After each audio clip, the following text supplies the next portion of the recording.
Call the meeting to order. Can we get a roll call, please? Good evening. Councilmember Sayoc? Here. Councilmember Rennie? Here. Councilmember Spector? Here. Vice Mayor Jensen? Here. Mayor Leonardis? Here.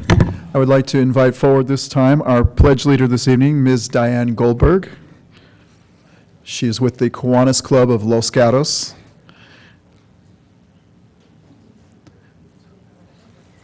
Come around the back.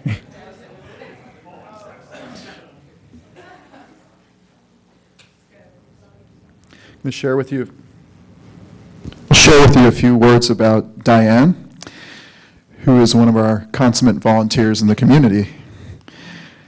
She's the current president of the Los Gatos Kiwanis Club, one of our service clubs here in town. She was the past secretary of the Kiwanis Club. She's a sponsor for the K-Kids at Louise Van Meter and Blue Hills Elementary Schools. She's also the sponsor for the Builders Club at Fisher Middle School. And K-Kids and Builders Club are versions of Kiwanis Club for younger kids. Younger than Diane and me. Diane is also involved in and responsible for the Hippity Hop Till You Drop Easter egg hunt that we have in Oak Meadow Park every year, and the turnaround scholarship events that we give to the high school students through the Kiwanis Club. Diane also teaches English as a second language weekly. It's a weekly conversational English class. And this is at the Los Gatos Library, so in a way you're volunteering for the town of Los Gatos as well. Yeah. Thank you for that. Now, you have one big event coming this week with the Kiwanis Club. Can you tell us about that before you lead us in the pledge? Sure. So this weekend we have the Fiesta de Arts that we'll be having right here at the Civic Center. It's our yearly fundraiser where we make all of our money for our turnaround scholarships, academic scholarships, for giving back to the children of this community. So we hope to see everyone there spending money this weekend. It'll be a lot of fun as well. So please lead us in the pledge. Okay.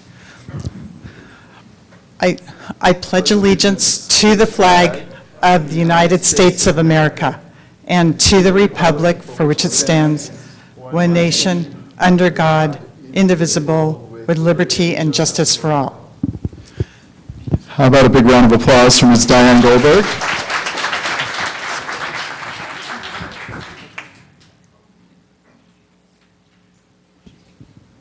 Okay, I'm gonna. Thank you. This is for you. Thank you. Thank you. Thank you for coming in. Oh, well, thank Great you. job.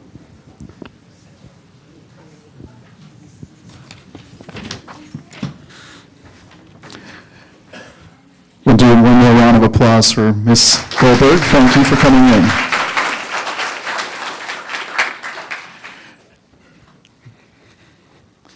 Next on our agenda this evening is a commendation, and I'm very happy to present this commendation this evening to one of our very appreciated businesses in town. I've been in business a long time. In my limited travels on this earth, I've been fortunate not to find a breakfast place better than this anywhere. And I think this is an incredible institution, and we're just so grateful to have this institution as part of our business community. I would like to invite up the owners of Los Gatos Cafe, and we have here this evening Sheila and Tina. You please come forward.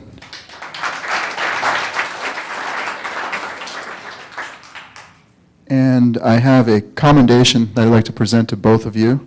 But I want to just tell a little bit about the story, which I was not aware of until this evening.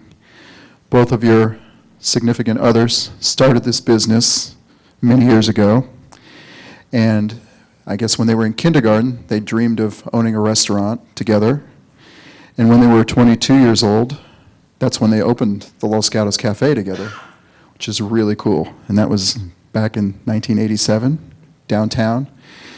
I really love the giant cinnamon rolls at the one uptown, the Los Gatos Cafe uptown. I can't tell you how many of those I've had in my life.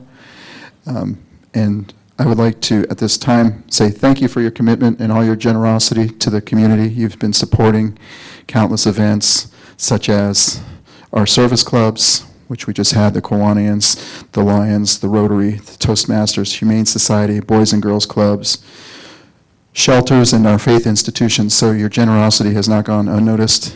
And without any further ado, I'd like to present this to you both. Thank you. And you are? Tina. You are Sheila. Yes. Congratulations. And how about a round of applause?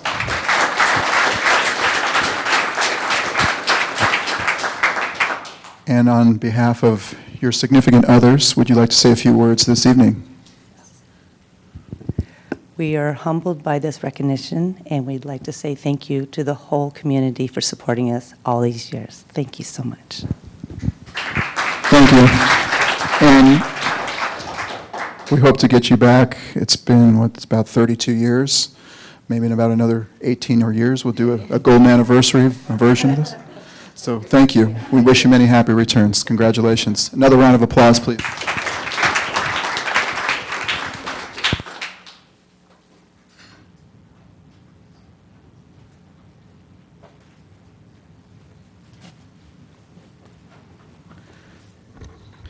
Next up is our closed session report. Mr. Schultz, do you have anything for us this evening? Yes, tonight, council met in closed session before our regular session to discuss real property negotiations. No action was taken that requires reporting under the Brown Act. Thank you. Next is our consent calendar, and we have 7 items on our consent calendar. Does any member of the public wish to pull an item, or any member of council wish to pull an item? I see none. We'll go forward with a motion. Vice Mayor? Move approval of the consent calendar consisting of items 1 through 7. Second. All in favor? Aye. Opposed, none. It passes unanimously. Next, we have our verbal communications. And if any member of the public wishes to speak on an item which is not on our council agenda this evening, please fill out a card that looks like this. We have one card this evening so far, and that is Dale Miller. Will you please come forward?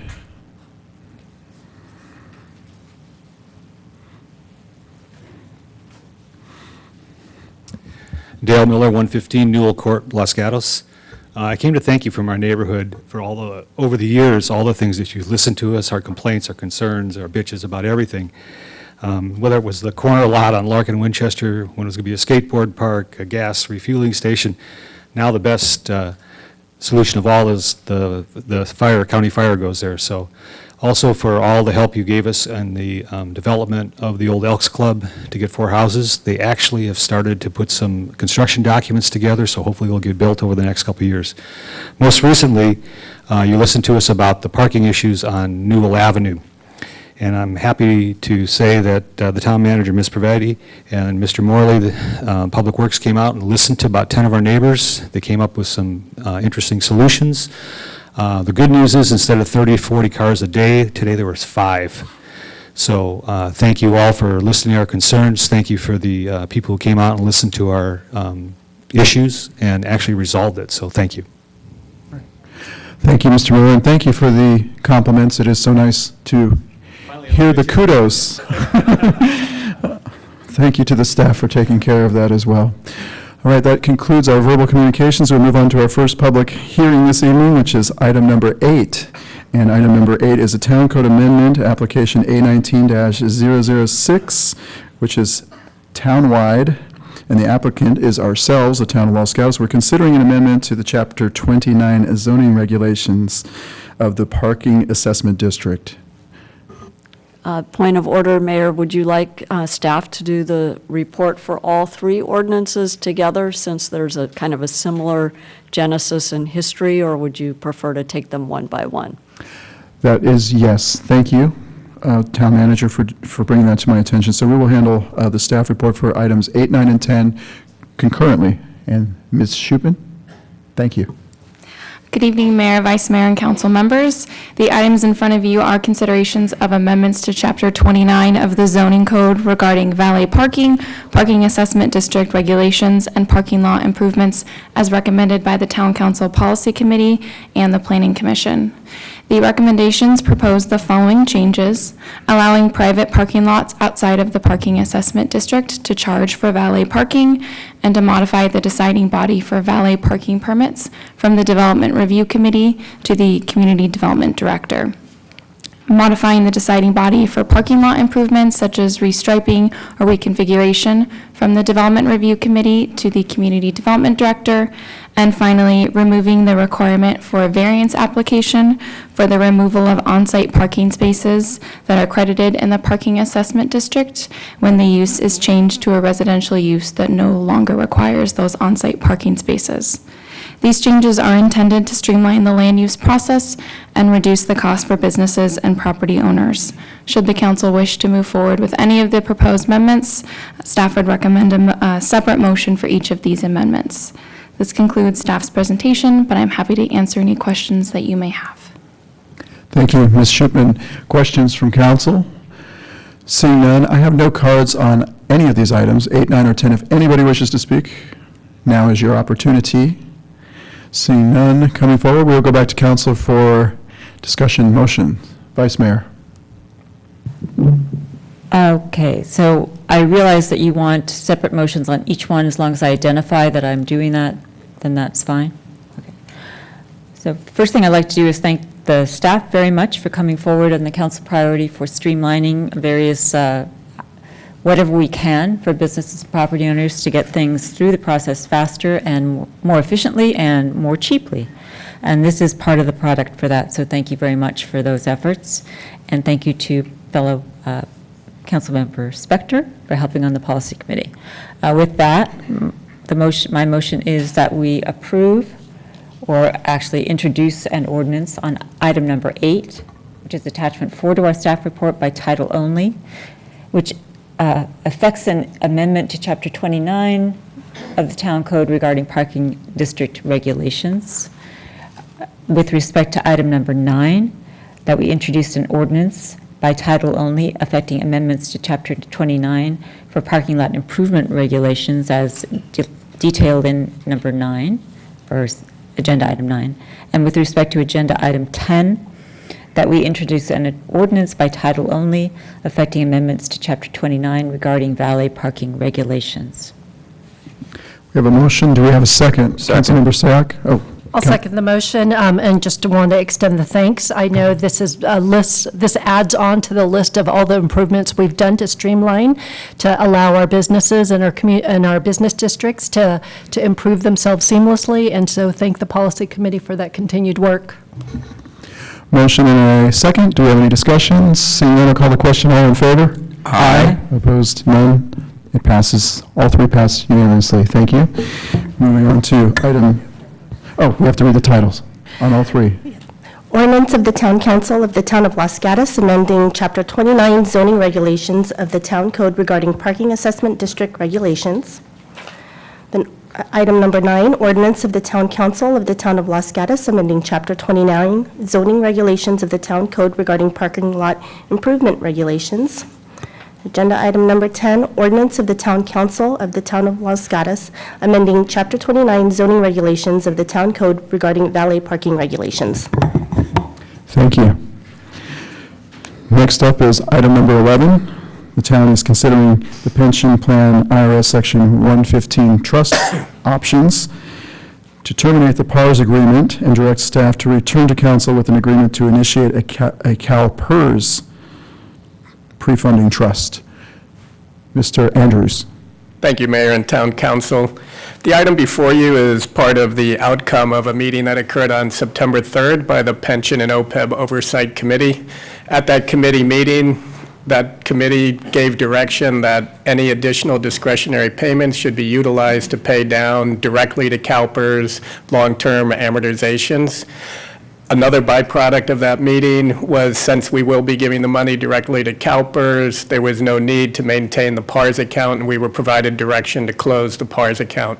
This body is the body that actually entered into the contract with PARS, so it's appropriate for this body to be the one to decide to terminate it. In addition, staff has brought an additional recommendation, which is to open an account with CalPERS. This option wasn't available when we opened the PARS account. It's new products offered by CalPERS, and it's basically the exact same thing, which is an IRS Section 115 trust. Staff is making this recommendation because this council and previous councils have shown an inclination to want to give additional payments towards pension obligations above and beyond the mandatory contribution amount. With the closure of the PARS account in the future, that means the only available vehicle to hold those monies until there's enough money to pay down another amortization base is currently within the town's general fund operating portfolio. We know that due to the constraints mandated by the state on that portfolio, it's a very low yielding portfolio.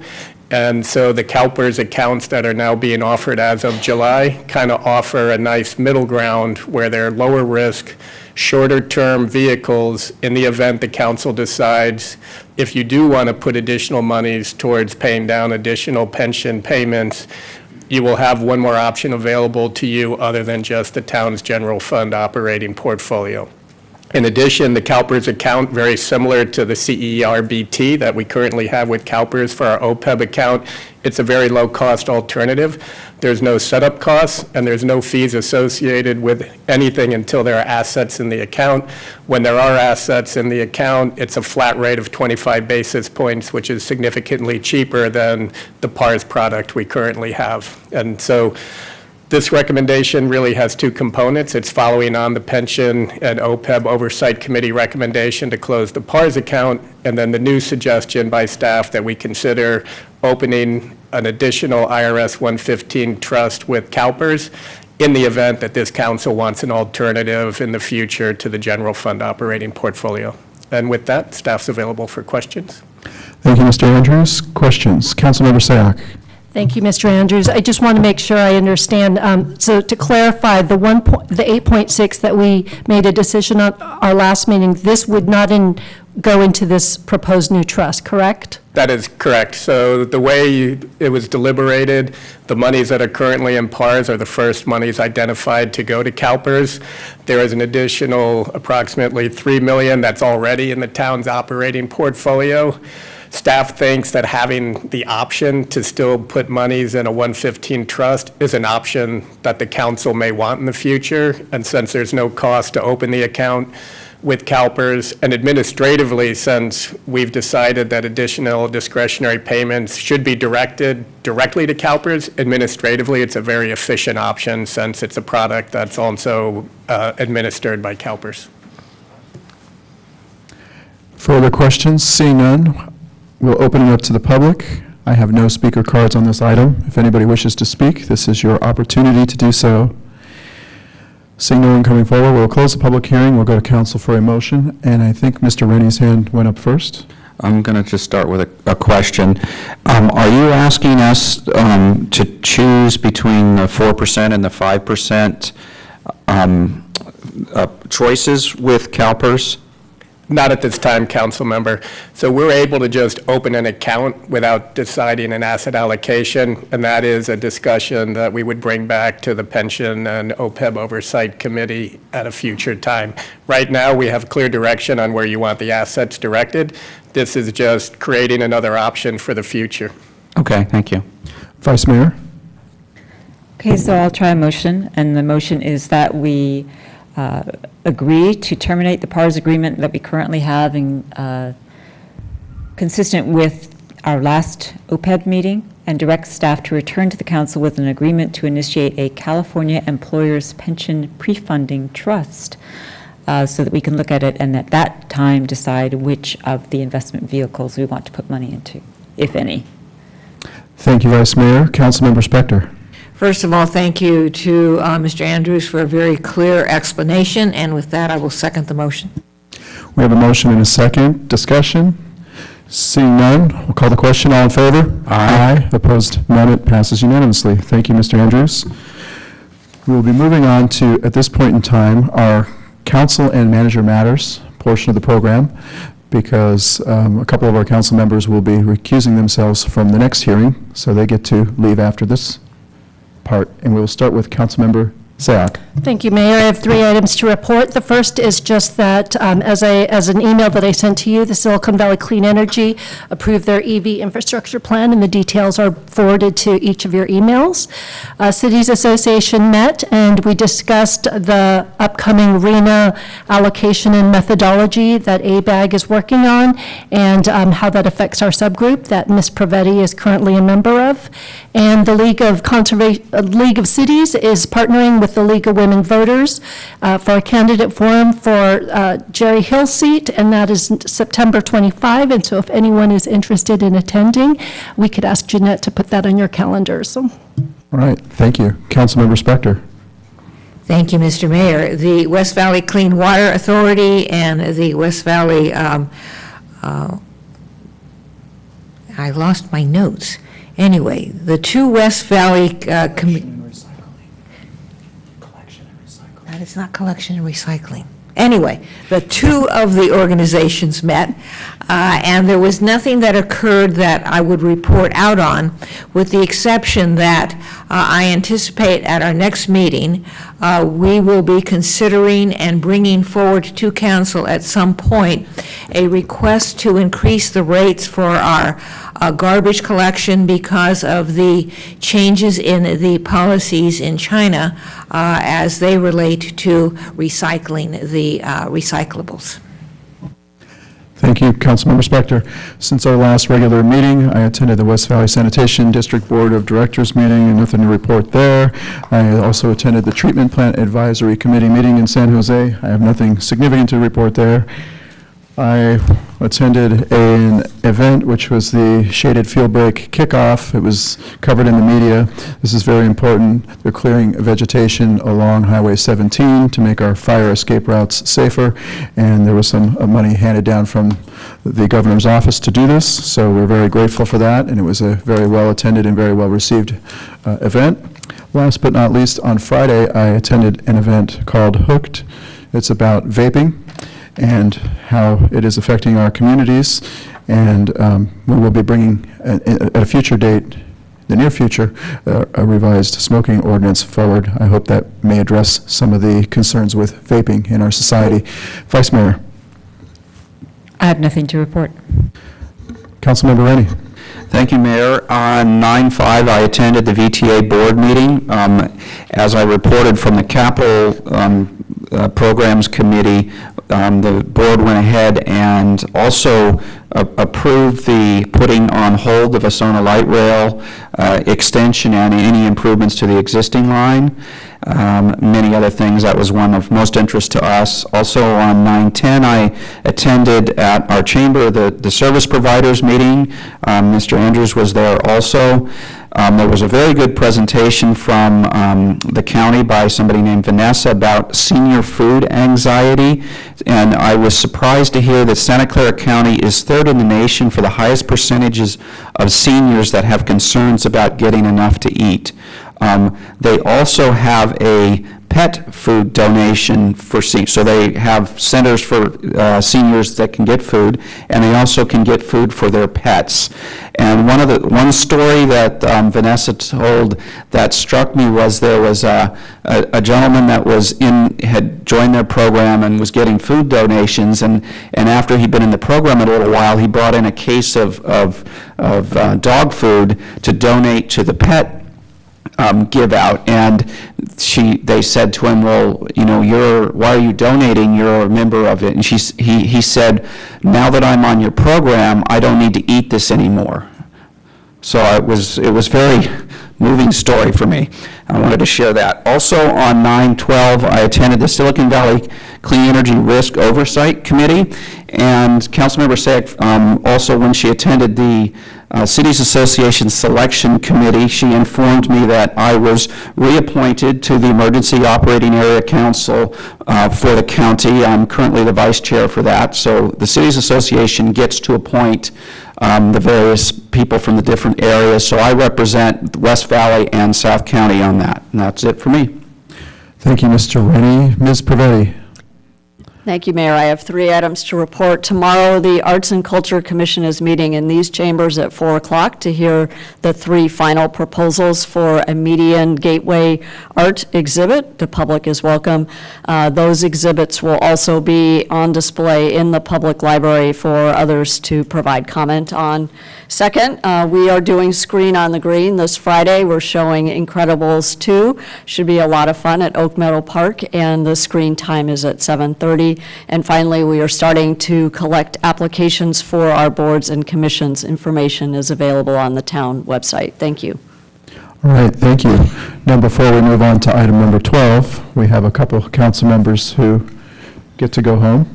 Mr. Schultz, will you tell us how the process works? Yes, good evening, Mayor and Council. So prior to tonight's agenda item, we have to deal with an issue that has been going on for about 9 months, and the analysis that needed to be done under the Political Reform Act. The Political Reform Act deals with conflict of interest that prohibit a council member from taking part in any governmental decision if it's reasonably foreseeable that that decision will have a material effect on their financial interest.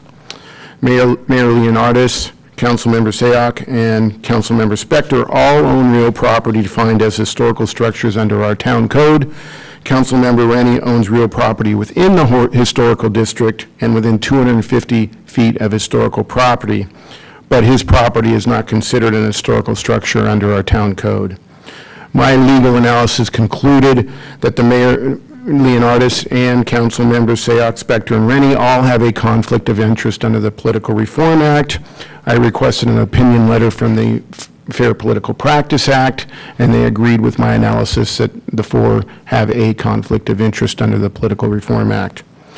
The Political Reform Act does allow a council member who is otherwise disqualified to participate in a government decision and allows them to participate what is called legally required.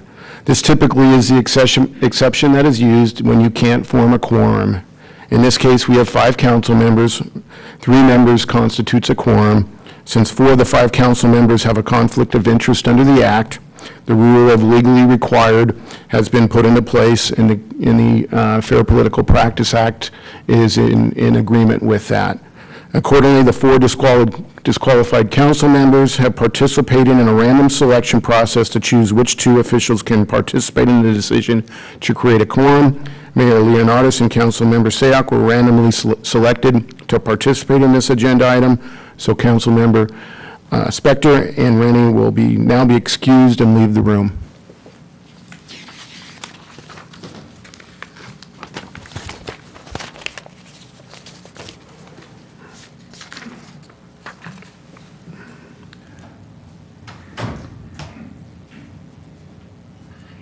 Gotcha.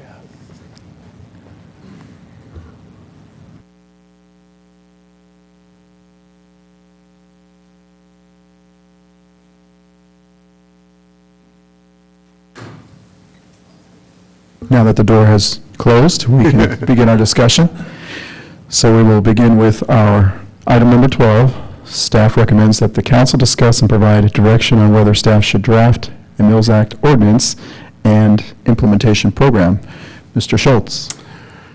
The Mills Act is a state law that grants local governments the authority to establish, administer, and implement a Mills Historical Preservation Tax Relief Program to encourage the preservation of historical buildings. Cities and counties with the Mills Act programs can enter into contracts with owners of qualified historical properties who actively participate in the preservation, restoration, and maintenance of their historical properties while potentially receiving property tax relief. The town is fortunate in that its citizens take pride in improving and maintaining their properties. In addition, we already have a historical preservation ordinance. We have design guidelines that further protect historical structures and promote an excellence in design. Therefore, the town does not have the same challenges as other jurisdictions in encouraging the upkeep and improvement of historical properties.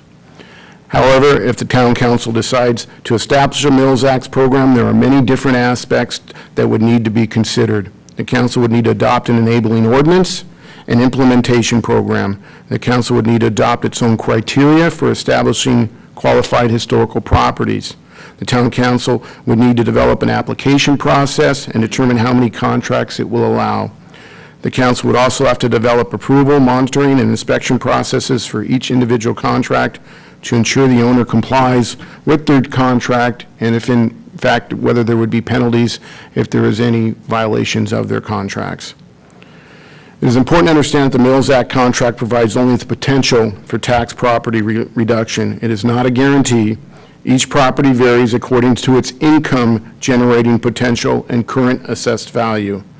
Attached to the staff report is various scenarios of potential property valuations under the Mills Act property savings at properties assessed at $450,000 to $3 million. There are very conservative assumptions that are made in those, and each property would be differently assessed as to what their square footage was, what was the potential value of it, but staff use very conservative figures to try to give you an example. Based on those figures, if an assessed value was anywhere under $450,000, there'd be absolutely no property taxes, and not until you reach well above that amount do you start to begin to receive any property tax savings. Therefore, longtime owners who have Prop 13 benefits would not be expected to experience any savings. The Town Council decided in January 2019 not to include this topic as a priority and goal or as an ordinance for the town attorney to work on. Due to public comment at the subsequent council meetings, the mayor requested this item be placed on the agenda. Therefore, this report provides only a brief overview of the Mills Act. The town staff has not done any fiscal impact of a Mills Act ordinance on the town. We do, however, believe that it might be very minimal, depending on how many contracts and which contracts were let. And I think I state in my staff report, many towns cap what the assessed value could be at $1.5 million, so there isn't as much of a fiscal impact. What is not in the staff report is also what we have not done is reach out to the other public agencies that also would suffer consequences. Although we receive just a small percentage of that 1.2%, there's also the Los Gatos-Saratoga High School District that would be affected, the Elementary Union School District, the Central Fire District, the Santa Clara County, the Mid-Penn. So there are many other agencies that also could be affected by a Mills Act ordinance that we did not do that fiscal analysis of. Due to the FPP's conflict of interest I just went over with 4 or 5 of the council members, there's only 3 of you that are hearing this item. Since ordinance adoption requires 3 votes, all 3 council members must unanimously agree to move forward with the future consideration of a Mills Act ordinance and associated implementation program. As an alternative to the Mills Act, the Town Council could consider other historical preservation options as future strategic priorities, such as the review of our existing code and guidelines, additional historical surveys that the town could do, and inventory work or similar items. I'm here to answer any questions. So is the town manager, and so is the town planning manager. Both of them have extensive experience with Mills Acts and other jurisdictions. Thank you, Mr. Schultz. Vice Mayor. Just a couple of preliminary questions. Thank you very much for your report. I understand from what you've told us that in order for us to take any action, whether that be a complete rejection or a direction to move forward, we must have a unanimous vote among the 3 of us, correct? No, not for a rejection. Not for rejection. Rejection could be 2 to 1. And if there is a unanimous vote to go forward, assuming the composition of the council remains the same and 4 are conflicted, in going forward with any kind of implementation procedure, an ordinance, a selection of how many contracts, establishment of criteria, et cetera, does that also have to come before 3 council members? And is it the same as tonight, or does it vary? No, it won't every vary. time? You will hear, these 3 would hear it unless, of course. And on each occasion, would it have to be a unanimous vote to go forward? Yes, because the ordinance, the first implementing document would be the ordinance. That would definitely have to be a 3-0 to implement the ordinance. As for the program, that's a very good question. The program itself could probably be implemented 2 to 1. So, for example, your very first implementing ordinance is just fairly simple. And it is not that complicated just for the Mills Act to put it in your ordinance. The program is where most of your difficult questions are asked, and that could be answered with a 2 to 1 vote because that's not an ordinance. So it's really the implementing ordinance that would require a 3-0 vote. Really? Okay. I'm surprised by your answer. And particularly because if you're conflicted because you stand to benefit because you own a historical property, your benefit may be dependent upon how many contracts are let, what the criteria for the contract is, et cetera, et cetera. So I'm just expressing surprise at your answer. My other question is that if the three here were to determine that they hypothetically want to go forward with looking at our current historical standards, as you mentioned at the end of your report, I'm assuming that because that's townwide and it has to do with where they don't have a direct fiscal impact, could be heard by the entire council. That's correct. Okay, thank you. Councilmember Sayaka. Thank you, Mayor. I have several process-related questions. The first, you mentioned that the recipients of revenue that may be affected by this, you listed several. I'm assuming that because we haven't even made a decision whether to move forward, that we haven't shared much information. But I'm just curious, are there any regulatory rules on what type of, how do we share that information? Just through normal, this is what we're about to do? Is there a formal mechanism, since it really does affect their budgetary concerns? And so I want to better understand how that moves forward. We would reach out to each one of them as stakeholders and reach out to them as to what their comments were and inform them of every hearing that went forward so that they could participate in those before the ordinance was enacted. And just like any stakeholder, they can weigh in on criteria and any other enabling ordinance that we were to work on. Correct. And then if I may, my second, what you listed, the amount of work that's necessary to even begin a program requires significant staff work. And so walk me through, should this body decide to move forward, I assume there's a certain amount of work that staff would need to do.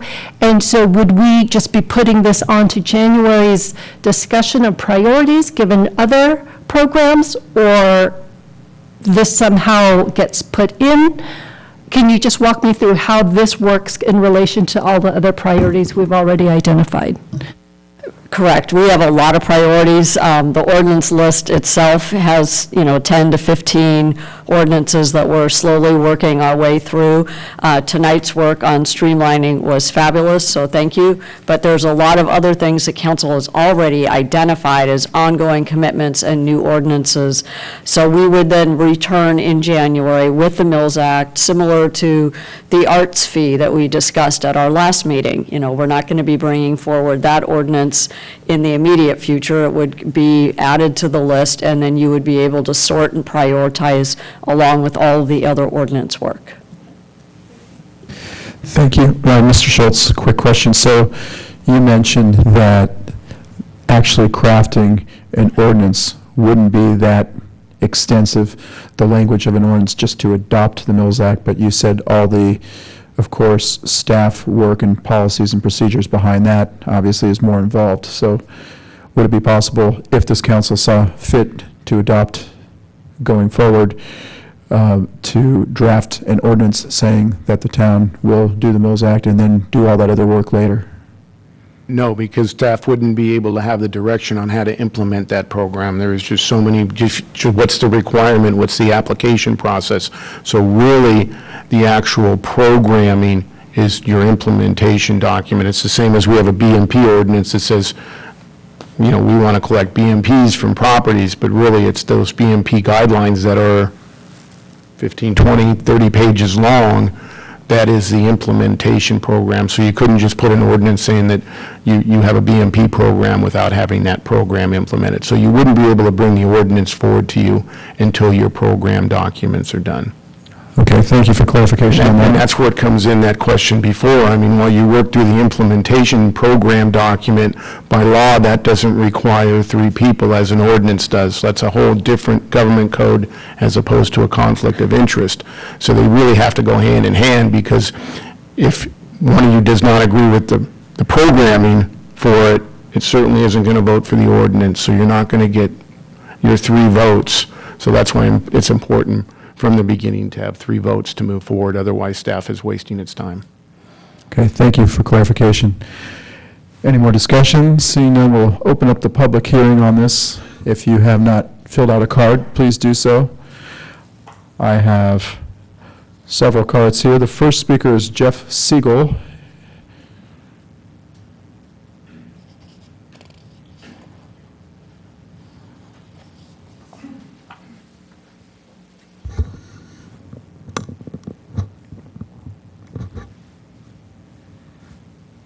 Does this work? Ah.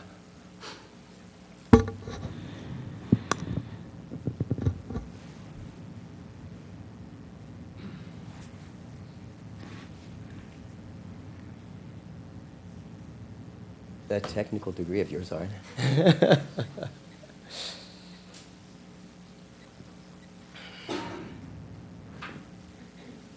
They're really fabulous slides. You should see them.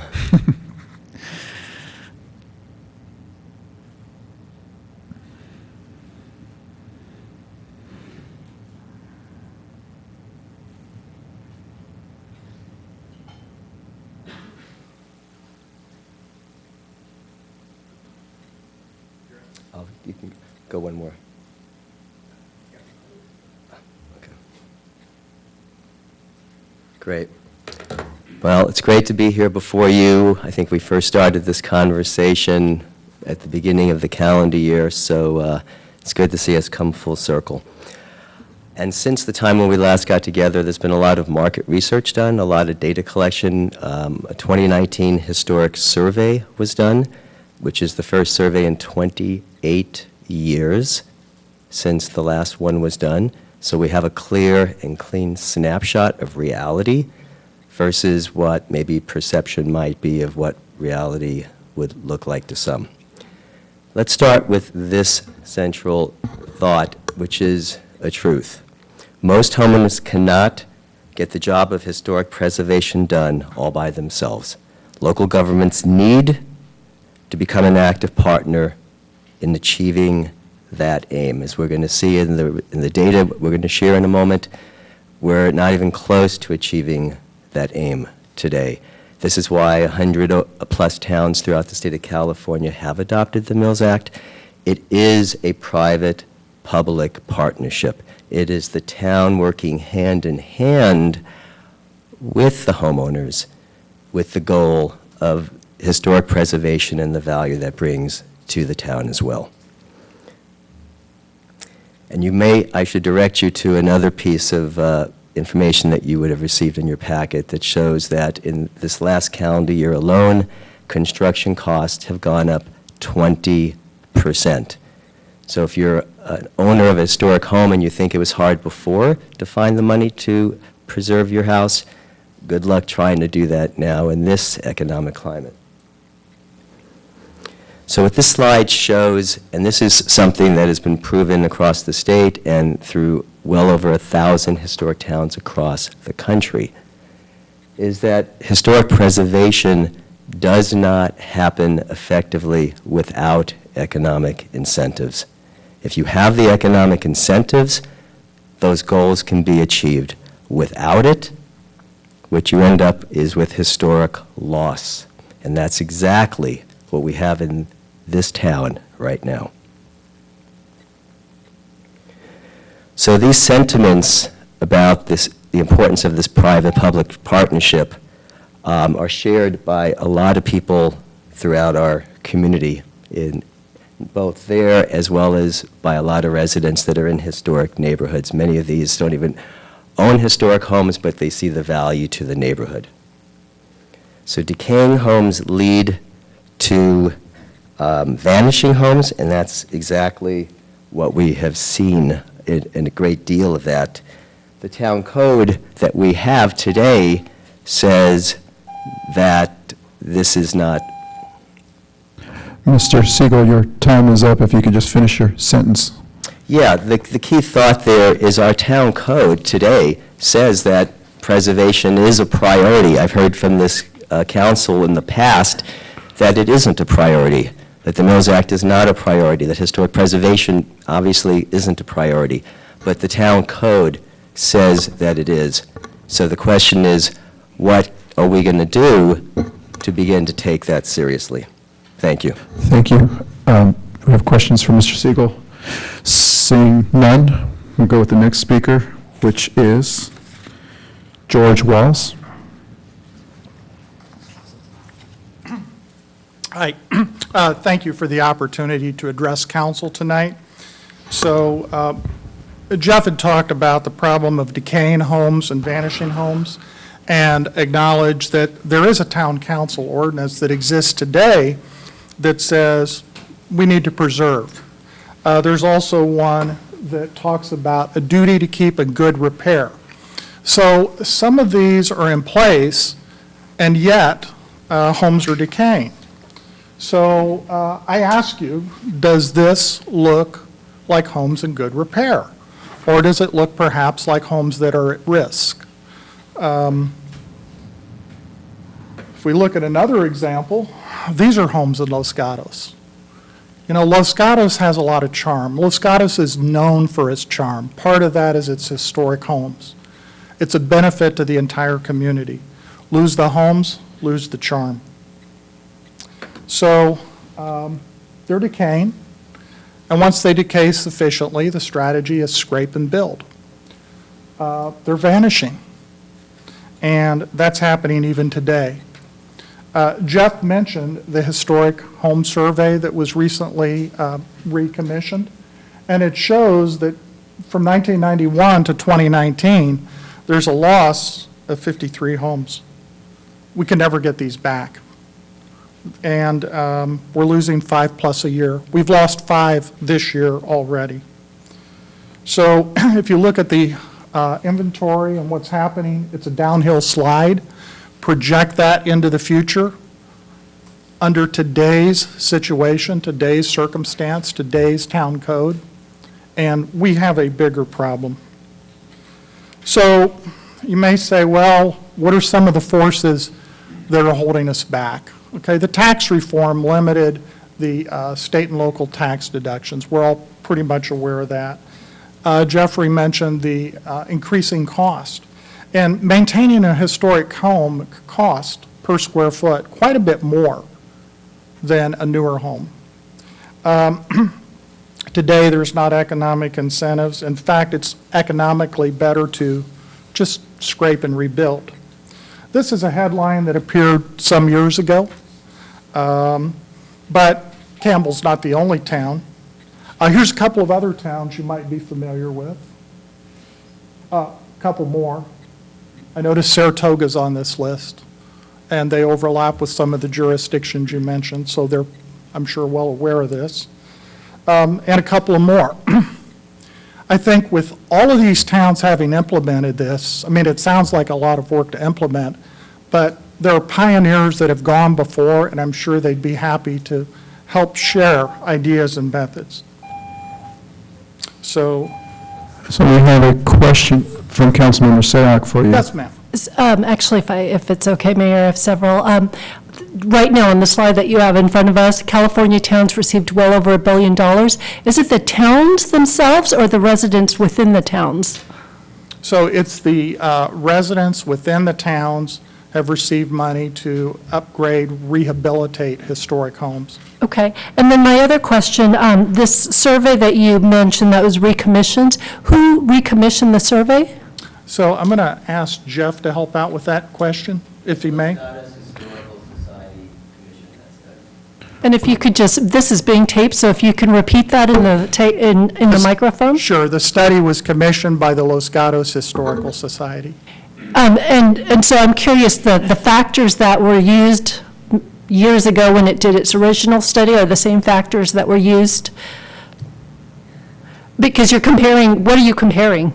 Are the parameters still the same? I'm curious in the survey. We started with the 1991.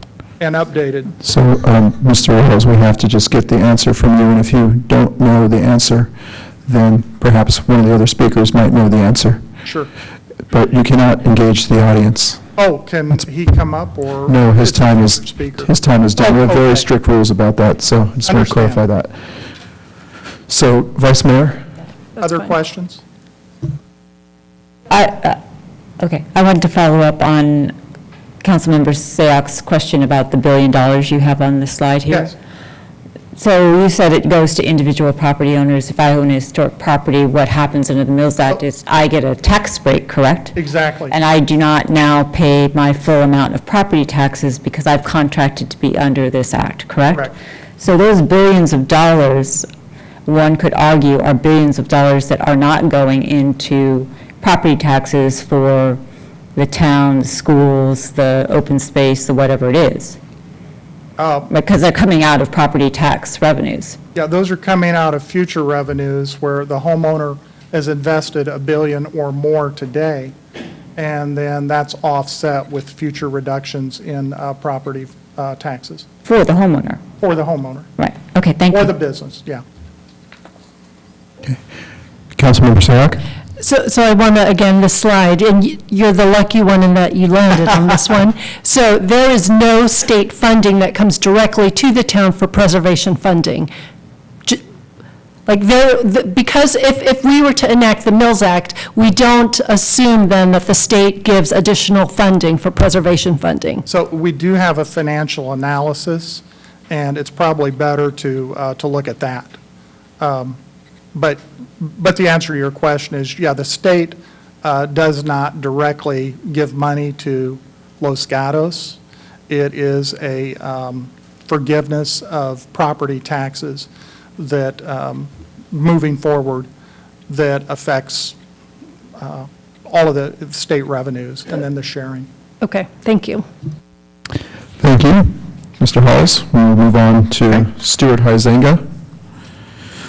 Stuart will be followed by Dave Fulton.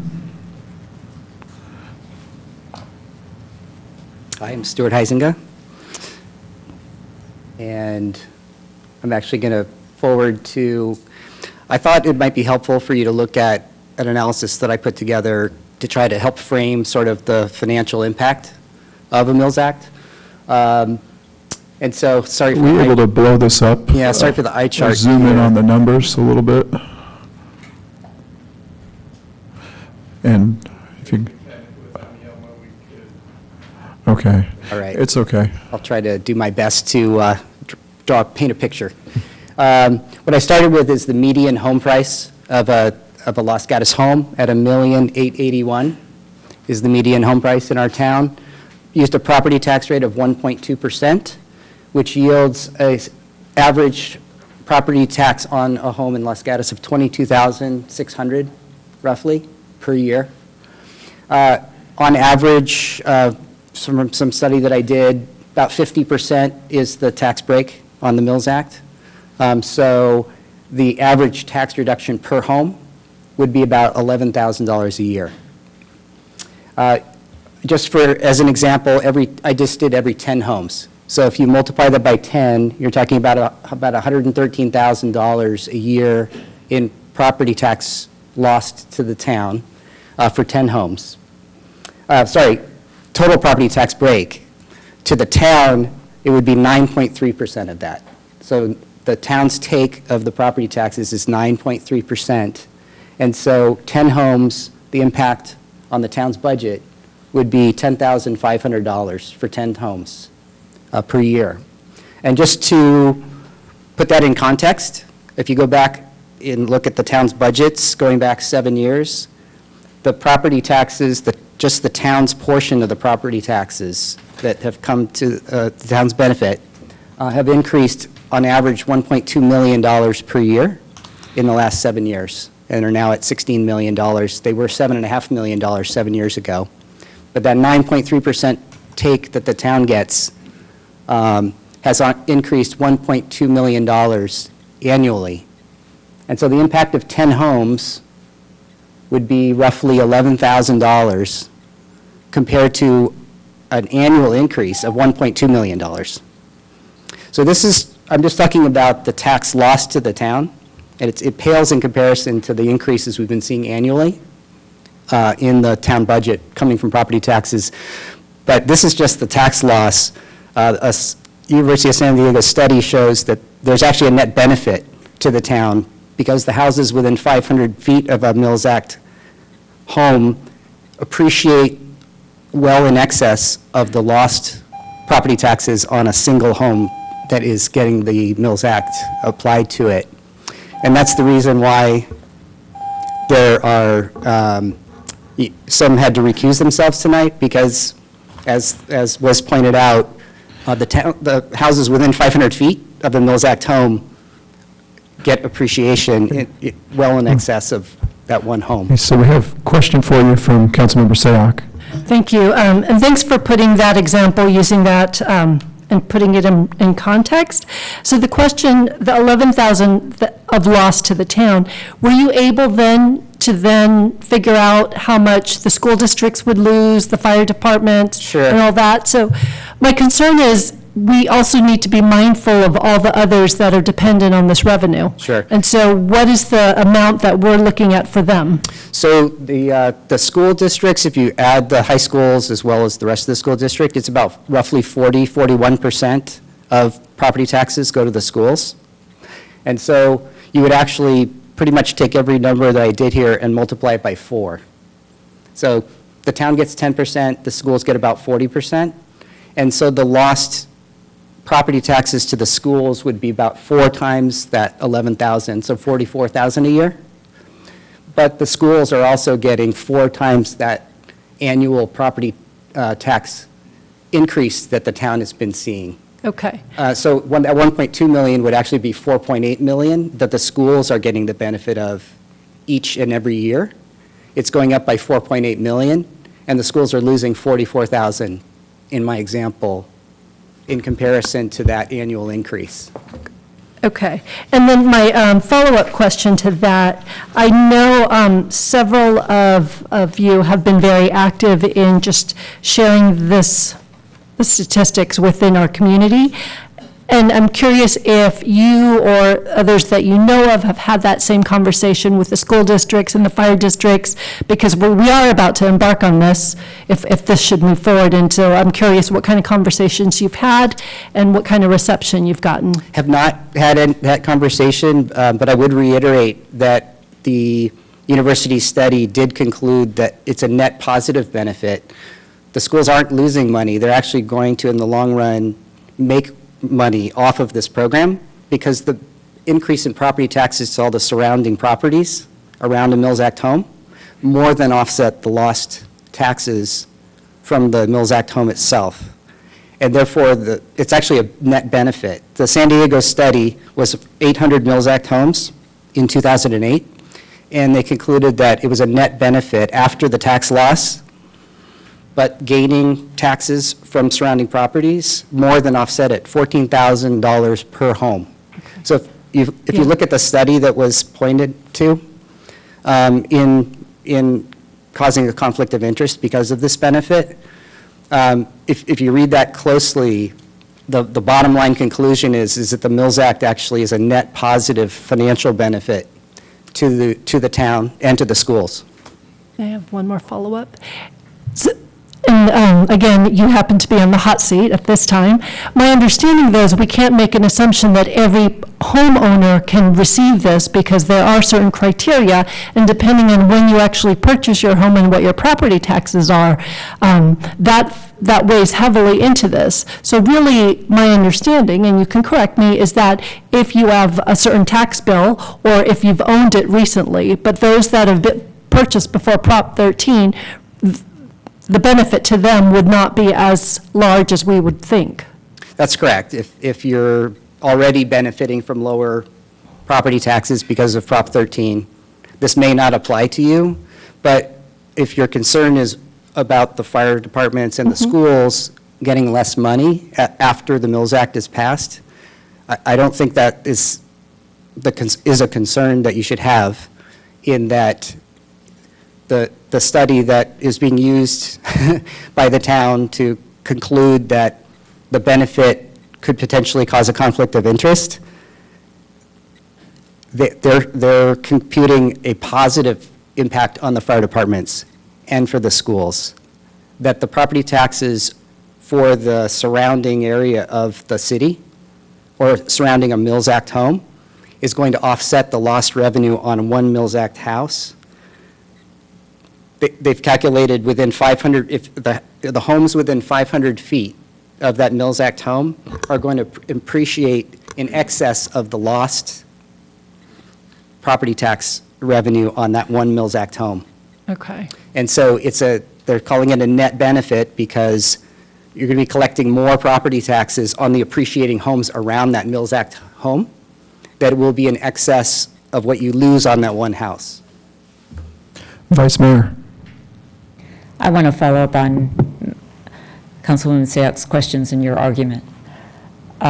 So hypothetically, if I have a house in Los Gatos that's in a historic district and I've owned it for 30 years, my property taxes under Proposition 13 are limited in appreciation to I think it's 1 or 2% a year.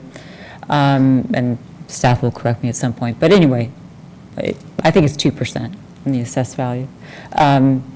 So even if my house goes up in value from Mills Act, my property tax is limited under Proposition 13 to an increase that's less than what the break is. So by your chart, you're saying you get a 50% break off. So I already own my house for 30 years. My property tax is already down here because of 13. So if you say my property is going to appreciate, that tax doesn't go up until that house turns over. Well, so as long as that house isn't sold, isn't it a loss to the town? Yeah, well, the study was done in 2008 in San Diego in neighborhoods that were part of Prop 13. I mean, this is 2008. It wasn't that long ago that the study was done. So So that dynamic that you're talking about was there. Did the study take into account whether there was a sale? Because for the property tax to change over that limitation on the increment, there has to be a transaction. I don't know the details of that piece, but I would presume that there would have been some sales that would be part of that benefit that we're talking about, as well as non-Prop 13 protected homes that would be appreciating in value, and therefore the property taxes increasing more. I guess my problem with that is you're always protected under Proposition 13. You're just protected at different levels depending upon when you acquired the house. But I guess my point is that the study was done in a Prop 13 environment. The study was done pretty recently, 2008, and so similar dynamic would apply in San Diego. It was actually a fairly extensive study. They're the largest Mills Act city in California. They now have over 1,000 homes in the Mills Act there. At the time, there was 800 plus homes in the study. It's pretty extensive. It's not like 10 homes or 20 homes. It's a very extensive number of homes. And so I would expect that these dynamics, it's a broad study. It's not just a pinpoint, cherry picking 10 homes here and 10 homes there, and Prop 13, what that impact might be. Okay, Mr. Heising, I have a question for you. So there's been a lot of discussion on single-family homes and how if somebody benefits by a tax break from the state of California to invest money into their single-family home, and say it's the one house on the street, or maybe there's a couple of them that need repair, as the slides depicted, it would bring that house up, therefore it would bring up the whole neighborhood, and potentially there would be more taxes for the state of California, which would more than make up for the discount that the original homeowner who fixed up their house was getting. But there has not been discussion about commercial buildings. So if you look at the downtown of Los Gatos, we have a lot of historical buildings. Is the Mills Act applicable to commercial historical buildings? And I'm going to ask you part two, if there was tax incentives for those commercial buildings to invest more money into keeping their buildings maintained and brought up and redone, would that not present the opportunity to bring up the whole value of the property tax basis, which would potentially increase property taxes across the board for the whole town? The answer is yes. A Mills Act could be adopted inclusive of commercial properties. I would assume the same benefits that you're describing if that were to happen. I think those of us who are up here talking about this tonight thought that it might complicate matters to try to, to add that to the discussion, and so we thought it might be a bite-sized thing to do to start with residential. but this town could certainly decide to include commercial. Other Mills Act programs include commercial properties. In studying this, you'll see maybe a town that has 30 homes or 40 homes, and then maybe 1 or 2 commercial properties involved in the program. So I know that there's other cities in California that have included commercial. Okay, thank you for that. Any more questions? Thank you, Mr. Huizenga. The next speaker, Paul Fulton, followed by Bob Braham.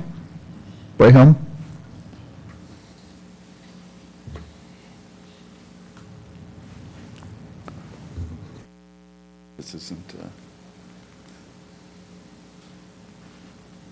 if you could forward it.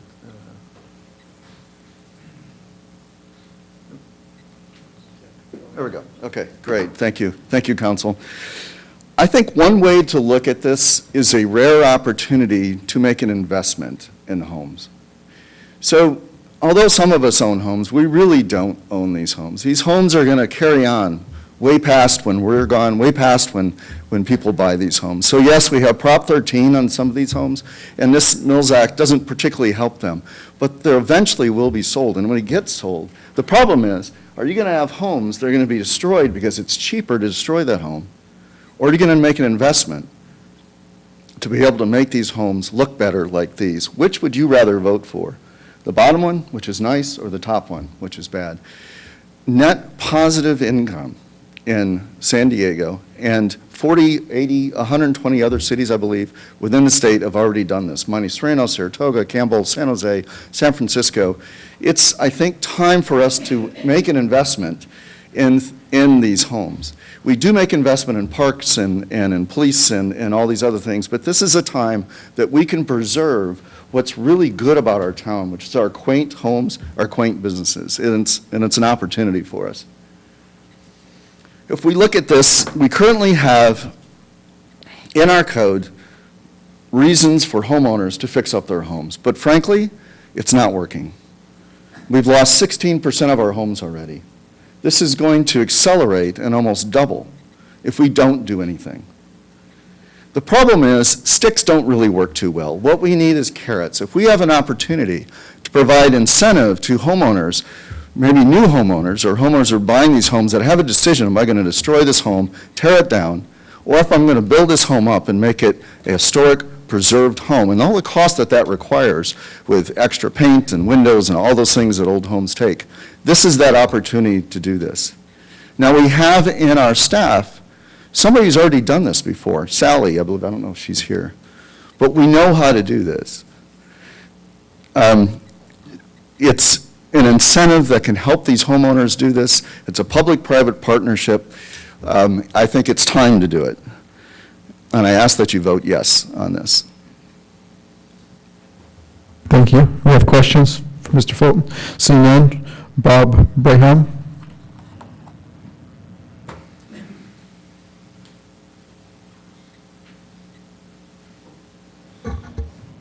Thank you, Mr. Mayor. I'm not going to use slides. I'm going to go a cappella on this. As I was listening, Councilmember Sayoc and Vice Mayor Jensen, you asked some really good questions about the heart of the matter and the cost, the trade-offs, the ongoing requirements to vote through various gates. I'm just a simple resident. I don't know what all that's about. All I know is we've lived here for 25 years. My wife and I came here a little less than that ago to this very council to get our remodel done, and we continue to maintain a home. In fact, I remember, I think Barbara was part of the town council at the time. Here in 2019, it's a high-stakes poker game. I don't have a historic home. I'm one of the rare few who can afford to do it and maintain the house.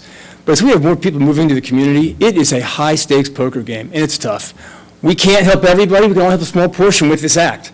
But, you know, the proverbial story about the starfish on the ocean, where the young boy's walking the boat and throwing starfish back in the ocean, the old man says, what are you doing? You can't save all these starfish. Boy picks up one, throws it back in the ocean. I can save that one.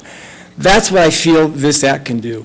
So if we can find a way to work through the detail, you're closer to it than I am, I think we can save a few starfish and help some people, you know, be able to live prosper here in Los Gatos. Thank you. Thank you. Next speaker, Vicky Huizenga, followed by Catherine Summers.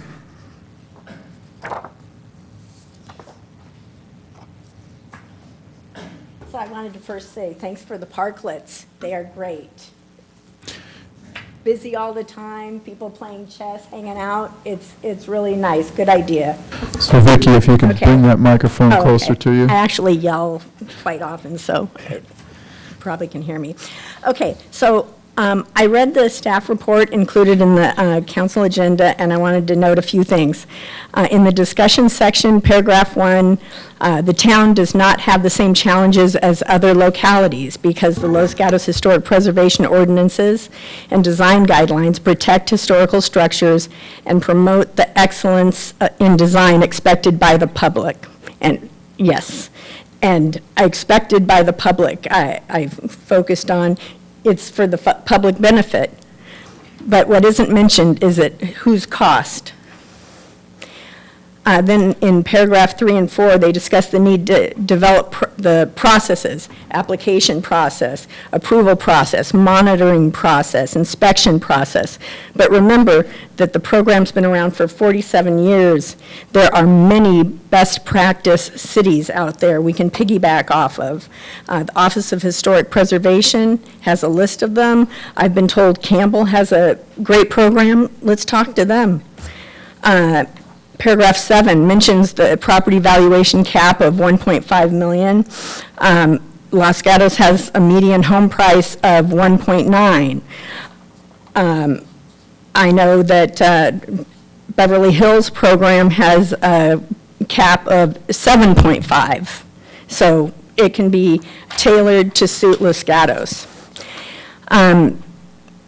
We know the town cares about historic preservation by the way we enforce our historic preservation ordinance and design guidelines when people remodel their homes. Some homeowners may not be affected by the added time and expense this brings, but others feel the pinch of the loss of the property tax deduction and the limiting of the mortgage interest deduction, and they would very much appreciate the economic incentives of a Mills Act program.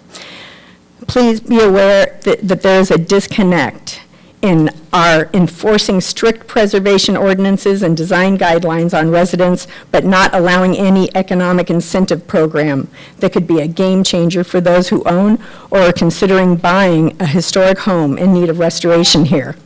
We can't have it both ways. If we won't allow economic incentives, then we should relax the preservation ordinance and design guidelines. We can't have our cake and eat it too. And we have to stop kidding ourselves. If we don't proceed with the Mills Act program honoring, then we are no longer honoring the spirit of historic preservation here. And I just wanted to let you know also, we don't have to do it by ordinance. When I had that conversation with Shannon Lochner at the Office of Historic Preservation, she said that this is You can finish your sentence. Okay, adopting an ordinance can be a long process, and most local governments do not opt for a standalone Mills Act ordinance. Clearly written administrative guidelines are more expeditious, so if saving staff time is important, that sounds like the way to go. Okay, that was it. We have a question from Councilmember Sayak.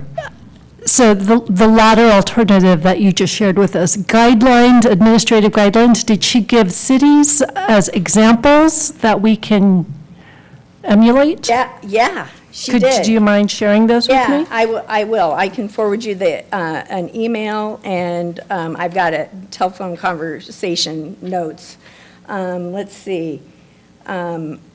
Huizenga, if you can move the microphone so you get on the television. Yeah, so she is full, she's a great resource. Okay.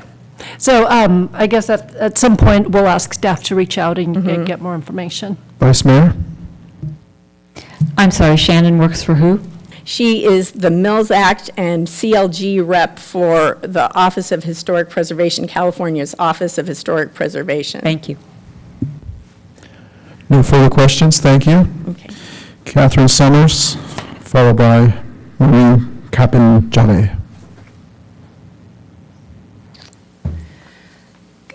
Good evening, Council. Thanks to staff and to the Council for having this discussion on the Mills Act. I've worked closely with this group of individuals who are pushing for you to put this act into action, and I think we would be foolish not to adopt it. I've weighed the pros and cons and researched a lot of these other towns and how the act has helped those small towns. I've gone to a lot of my go-to sites, Strong Towns and Main Streets USA, and all are highly in favor of adopting this act. It's true it does not directly affect or benefit everyone, but the argument is that it does actually impact everyone eventually over time. Some might argue that its benefits are really for the wealthy property owners here, and that not everyone qualifies because of the tax brackets, et cetera, et cetera. We discussed that, but I do think it has a long-lasting effect. The town might lose a few property tax dollars, some staff time is required. We can ask Sally about how much that is. But what is the alternative? We cannot afford to lose the history of our town. I think we did talk a little bit about the commercial properties. I wanted to really bring that up tonight. We discussed how it affects residential properties. My staff did a little bit of investigative research and found that there are, in fact, 40 commercial properties pre-1941 in the downtown core.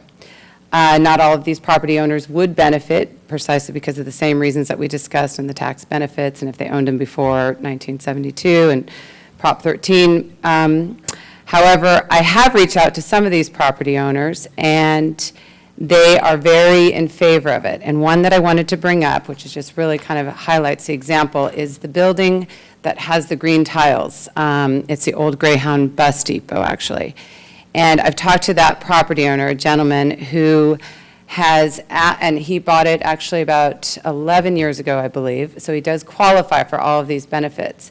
He's asked how much, he's gone through all the process of redoing the facade on that building, and it's about $75,000 to redo that tile. He right now wants to scrap it. He actually hopes that maybe a couple tiles fall down on the street and, hit somebody, and then it's going to be a hazard and he'll take it down. Those are the buildings, I think, that we really need to look at to see, would we rather that be preserved and save the integrity of and the history in our town, and this would truly benefit somebody like him. You can use this money for facade redos, you can use it for landscaping, you can use it for awnings, you can really reinvest that money into the preservation and the beautification of the town and to keep it kind of the way that we'd like to see it.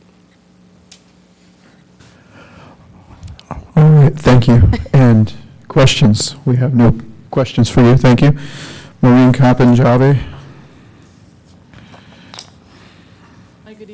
Hi, good evening, council members. I'm Maureen Kapanjabi, and I heard about this recently. I didn't know this was a discussion within the council, and so I was really excited to know that the Mills Act is up for debate again. I'm a homeowner. I own an old home in Los Gatos, and purchased it in 2005, and it's an old home. It's old. And we love it, and we bought it because and when we bought it, it was in rough shape. It was the roughest house in the neighborhood, in a nice neighborhood, and we thought, oh, it's got great bones, we love it, we're gonna do it. And foolishly, we bought it, and foolishly now, for 15 years, we've been sinking every dime into that house. I mean, we look at, should we go on vacation? No, we gotta, we're gonna fix the tile, and every time we do it, we shine a little brighter, and it's so worth it. But here's the deal. That house is gonna, our taxes are gonna continue to go up. That house is gonna continue to need fixing. We're gonna wanna live there, and we've put a lot of money into it, but eventually we're not gonna be able to afford to live there. We're gonna have to move, because we can't afford to keep that house up. And I kind of think we deserve a little bit of a break, because we've put so much into it, and I know the whole street has benefited from it, and we get a lot of comments on our home because of all the stuff that we do, and we're really proud of it. And we're not loaded, but that's where we decide to spend our money. The second part of this is I read, it's a burden on the staff to be able to administer this. And I can understand that, and I can appreciate it. But there's a lot of help in this town. There's a historic preservation society, and those, or council commission. Folks on that commission can volunteer to help. Homeowners who are affected by this would volunteer to help to administer it and figure it out.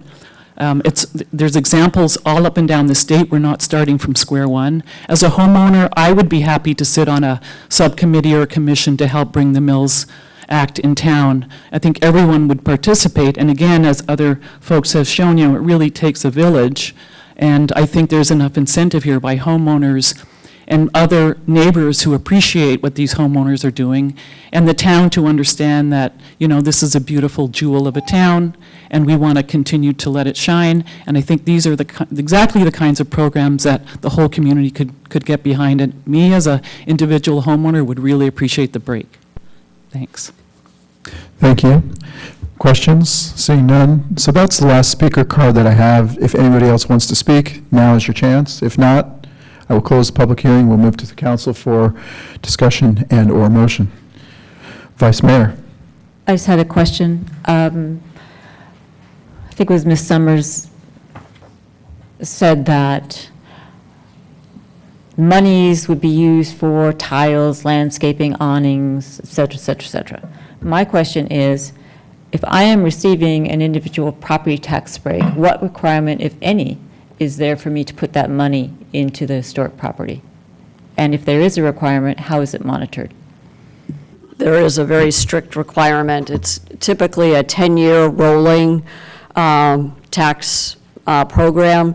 So basically, when an individual homeowner comes forward and requests a contract, they have to provide a 10-year work plan in terms of what are all the investments that they're going to make. So maybe year one is the tile, maybe year two is the roof, year three is the chimney, whatever it is. And then because it's rolling, they have to continue to add projects to the list. But just I don't believe landscaping and awnings, we'd have to look at that more carefully. It's not just this is how I'm going to get my new refrigerator and appliances and that sort of thing. And that's why, it needs to be monitored. Vice Mayor. Thank you. A follow-up. Does my work plan, so let's say they had the chart that was up, $11,000, I get $11,286. I provide a work plan for year one, I'm spending $11,286, not $10,000. $11,286. At least. And so who monitors this? What happens if they don't spend it? Am I prosecuting someone? Am I taking their money away? Am I sending staff out? Is next door saying Joe Blow got a property tax break and is not putting it on his house? So those are all the things that are in the staff report that these three council members, if we move forward, would be discussing, what the penalties are, what the fines would be, what the process would be, whether it be criminal prosecution, how many contracts are let. Just a few other comments that were made also is that there was a reference from the study from the San Diego University that determined that there was a net neutral, and I found that research and provided it to them. At the same time, that same research, though, the grand jury for San Diego 2008 determined, and I can read this to you, the designation leads to a significant and growing loss of tax revenues for the city via the Mills Act property tax reassessment. The criterion processes for historical designations are far too lax, and there are insufficient personnel to regularly inspect designated properties to ensure that they are being preserved in accordance with the Department of Interior standards. These deficiencies are magnified when it comes to historical districts. This report's about 25 pages. I can provide that to you, but that's why we need to make certain, if we're going to move forward, that this program is very specific. And I think there's a perception that because you have a historical home, you're automatically going to qualify and get a contract. Each contract comes in front of you. The council's the one that would approve that. The program for the 10-year period would be approved by council. Campbell has 8 right now. They're only going to go to 10, and they're going to shut it off, no more allowed. Saratoga only has 3. If you look at jurisdictions our size, I can't find one that has more than 10 contracts. So the idea that this is going to benefit a tremendous amount of historical homes in the town is not necessarily correlates with my research. Okay, thank you. My final question then is the bottom line, that whatever enforcement and monitoring has to be done by the town at the town's expense. Correct. Councilmember Sayak. So I'm asking all these questions because, as you know, the devil's in the details. Ms. Zarnowitz, you were singled out. So I'm curious, Berkeley, San Jose, I know San Jose is large. Berkeley, if you could just walk us through, it sounds like the contracts come specifically to the council. They decide how many. Do they come in at once and then they choose the 10? Like, how does one decide which contracts to honor and then which projects within those contracts to match up with the tax savings? So I don't have an updated. Okay. But in 2008, Berkeley had 7 contracts, and yes, they have an ordinance, and yes, they have a certified local government program. The list of all of those in 2008, I haven't updated. The majority all have ordinances, and as a municipal lawyer, I would say you must enact an ordinance. I'm not going to rely on I believe, a layperson that works with the state on saying you don't need an ordinance. But there are a few that do not. But I would absolutely recommend the list on here goes on, and 90% of them require it. But as of 2008, Berkeley had 7. So in either Berkeley or San Jose, was it a staff per se, or could we utilize our Historic Preservation Commission in doing some of this review and some of this work? I'm just curious if you could give us a flavor of how those cities utilize the program. Not to say that we're going to follow it, but I'm having trouble understanding this. Yeah, so it's an application. It would be an annual. Every year, there's a certain number of applications that come forward. They're usually reviewed. They're reviewed by the Historic Preservation Committee or Commission to make sure that the homes, first of all, or properties are historic, because some of them are designated and some of them aren't. In San Jose, actually, the property has to be a city landmark, so it has to qualify at the highest level. In Berkeley, it could be at a lower level. But then there's, as Ms. Pavetti said, there's the whole work plan with a detail of what work would happen every year in order to spend all the money that the property owner is saving. And it goes through, from the commission to the council. The council reviews it, and ultimately, because the council, the city signs the contract. It's a contract between the town and the owner. And then that all gets recorded with the county, and the assessor calculates the tax savings. And then every year, whoever is monitoring the program, which is typically a staff person, they review all the contracts. They do a site visit to verify what was done last year, what are you going to do this year. So it is staff intensive. It's possible to put together a fee for those services. So it could be cost recovery, but then we would essentially be creating a new line of business for the town. So I'm going to call on myself just to follow up on what Mrs. Arnowitz and Ms. Pavetti said. So let's assume that, the majority of these homes, as Ms. Kapin-Javi described, need a lot of work. And they're going to come to the town with, a $500,000 to $1 million proposal. They got to jack it up. They got to put in a new foundation. They want to restore the whole thing to its vintage grandeur, right? I think something like that, we're going to have a whole myriad of applications and planning applications and building permits and things issued already. So it would be kind of like you can track it all at one time. It's not like someone's going to come year after year, I'm going to replace the bathtub this year, and next year I'm going to fix this posts.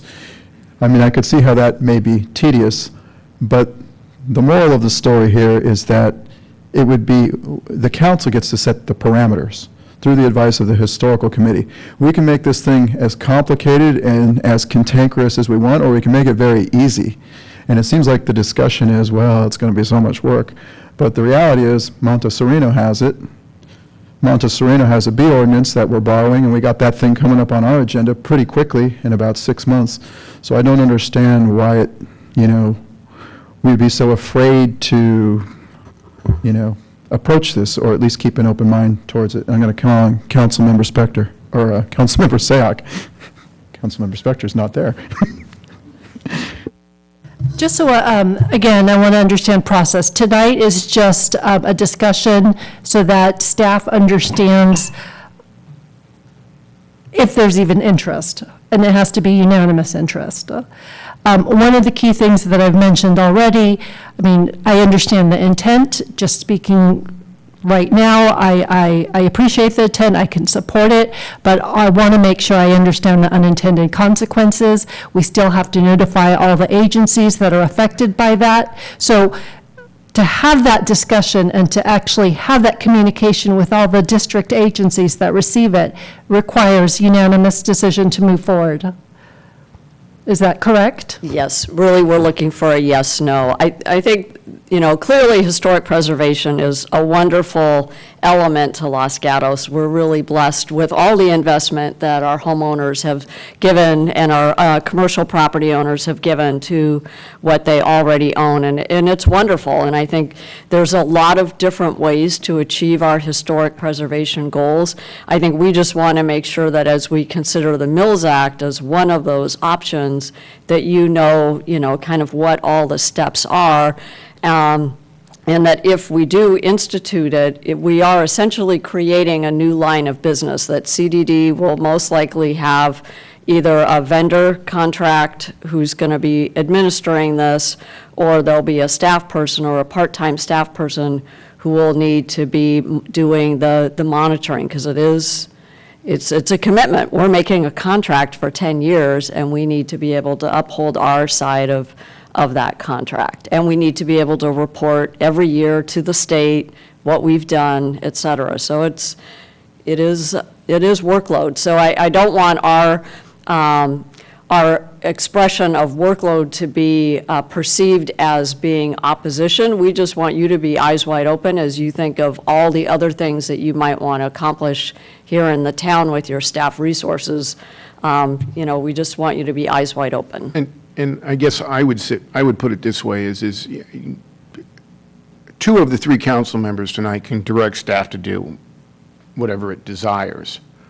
What I don't want to see is have staff, if there's a council member that doesn't need to see any more information and knows that they're opposed to the Mills Act, to continue down that path, because at the end of the game, you're going to need all three of you to vote on the ordinance to move forward on this. And so but technically, yes, two out of the three can direct staff to do further research, do further information, and to bring that back. Just understanding that, I hate to go down that path if in fact we're not even going to get there in the end. Okay.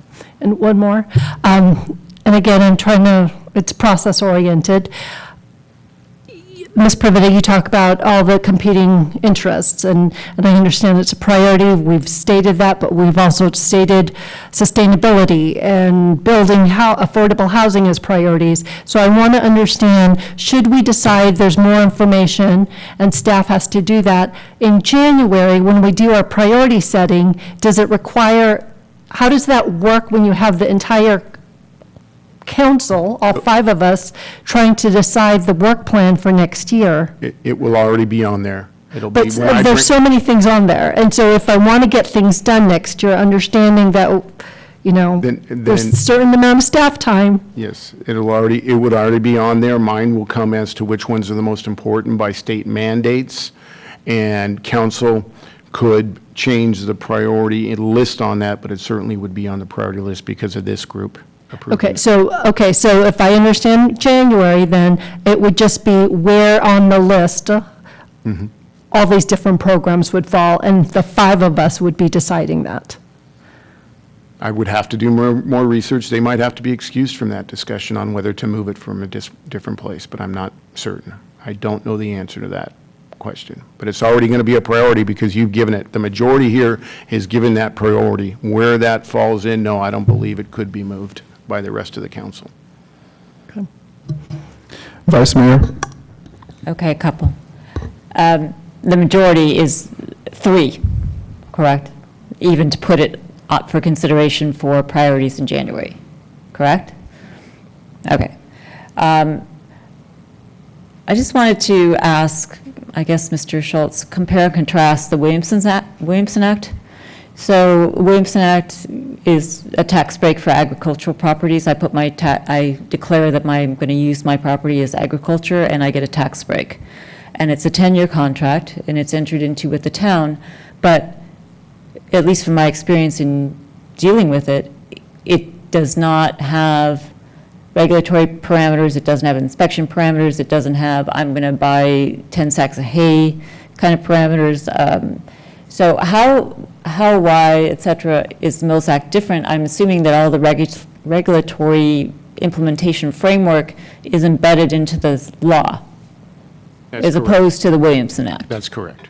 Okay, There's so no- we can't just say, we're approving your plan for your historic house, and that checks off the box for our Mills Act. No, and that's, if you look at that grand jury, that's what was happening. They were just checking the box and not doing the follow-up to see that there was actual historical preservation going on. Okay, thank you. So I'm just going to jump in here and make some, share some of my stream of consciousness. I've sat up here for a good many years, and we've debated whether we should have a lead blower ordinance, or whether we should fix our fence ordinance, or whether we should allow people to smoke in our downtown ordinance. These are all quality of life ordinances, and the town is here to provide services to our residences. And we want our residents to have the best quality of life available on the planet. That's my job. I want to return that value to this community. Everything we do is work, whether it's a B ordinance or you name it, it's all work. I look at our opportunity this evening is to allow another tool in our toolbox that the residents could possibly use.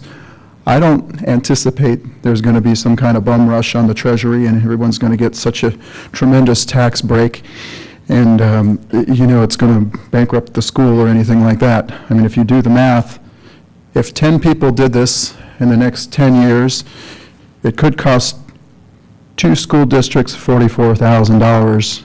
But if you divide that by 2, it's $22,000. But the value of the properties around might be brought up more than that. But the real issue is it gives the residents a tool that they can use. It's a tool that they want. It's a tool that other communities have. Let them figure out if they want to use it, how they're going to use it, according to whatever parameters we may put forth going forward. But to essentially deny them something that they're asking us for, and all of these other surrounding, Saratoga, Campbell, Montessorino have it, and we're sitting here after all these years, after our '89 earthquake, we don't have this thing. It represents a question like, why? Why has it gone all these years?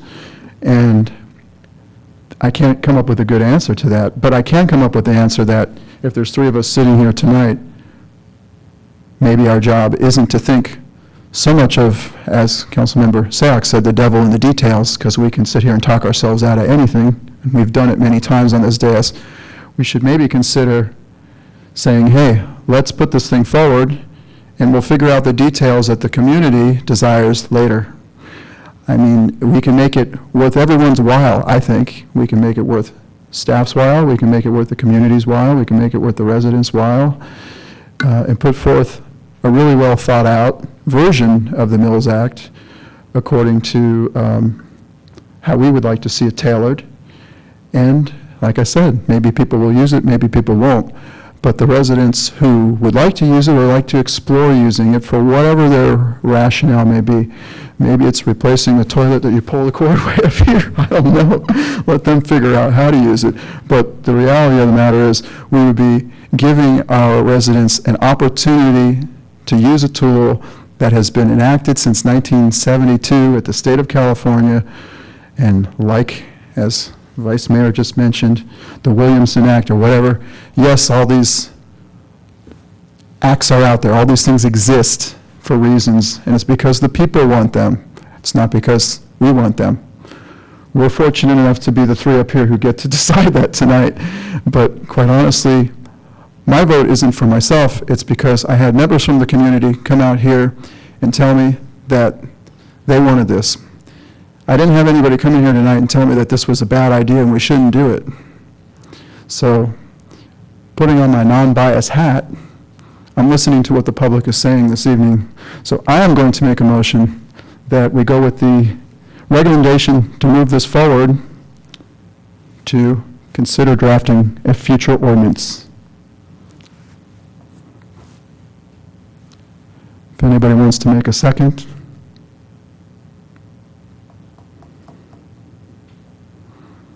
The Councilmember Sayak? Before I want some information,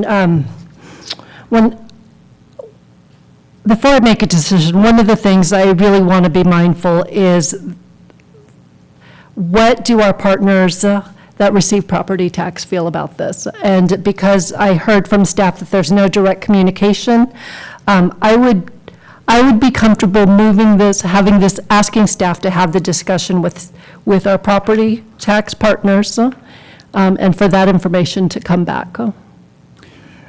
And thank you, Councilmember Sack. I'd like to respond to that. We serve this jurisdiction, and I understand we're all partners in the community, whether it's the fire department or the school districts or whoever gets a little piece of the action with the property taxes.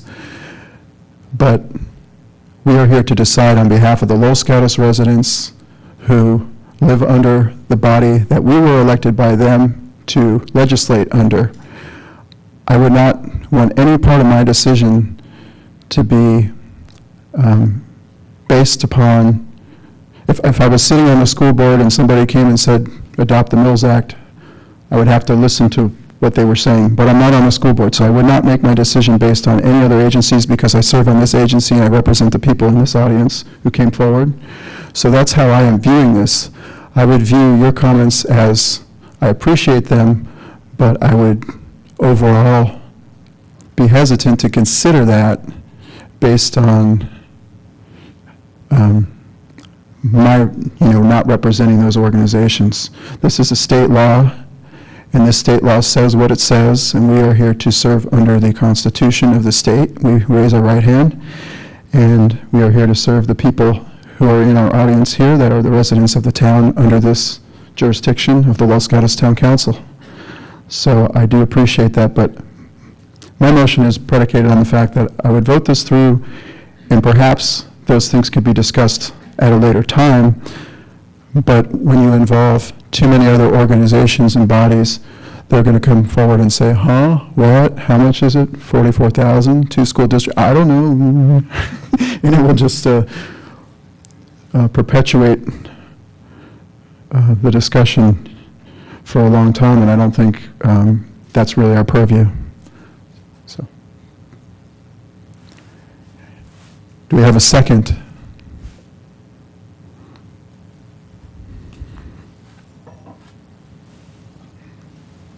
Motion dies for lack of a second. Any other motions, or we just go home? Vice Mayor? I may save motions by what I'm going to say. I appreciate that all of you are interested in moving forward with adopting an act that's been on the books in California and available to Los Gatos for 47 years.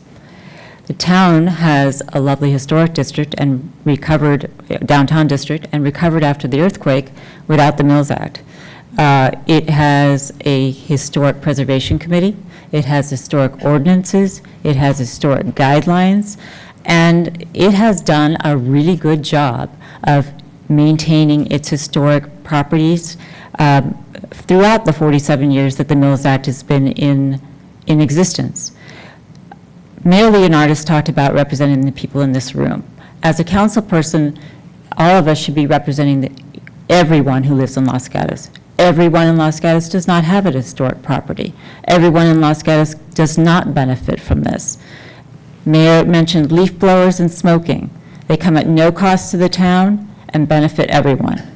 Ms. Summers said we might lose a few tax dollars. Yet if any of you in the audience, I think a couple of you have come to a lot of our council meetings. For example, every year we hand out grants. We have a total available to us of $170,000, I think it is, or $120,000, which is just over the amount that we would lose, according to the chart that was brought up, to spend on those programs. People ask for $3,000, $5,000, $10,000. The Chamber of Commerce asks us for $20,000. If we lose $112,000 a year, we don't have that money. And it's not going to fire, it's not going to police, it's not going to schools, which can benefit everyone. You talked about construction costs. If I don't live in a historic house, my construction costs have gone up. I still have to maintain that house, and if somebody makes their house nicer in my non-historic district, my property taxes can go up. So I appreciate that it's a benefit to those who own historic properties, but as Ms. Kappen-Javi said, she made the choice to buy that house, and she appreciates putting her money into it to make it nice. And that's a personal decision that she makes for her. Now, maybe it benefits her neighborhood, just like if I fix up my house, it benefits my neighborhood. The property taxes go up if I keep it in good repair. So the problem that I have is that this is something that's specific to a particular set of property owners, not necessarily a benefit to the entire town. And while I appreciate you in the audience are shaking your heads and don't like what I'm saying, as an elected member of the council, I'm representing 30,000 people who don't get this benefit. And so in order to maintain those property tax revenues, in order to make sure that we are going, and I haven't even mentioned the fact that 4 out of the 5 council members have a direct legal conflict, and that this is not, by no means, an emergency. We're not dealing with something where the state says you have to do something right away. We're not having to enact something. We are making a discretionary choice to consider an item that has a direct potential financial benefit for 4 of the 5 council people.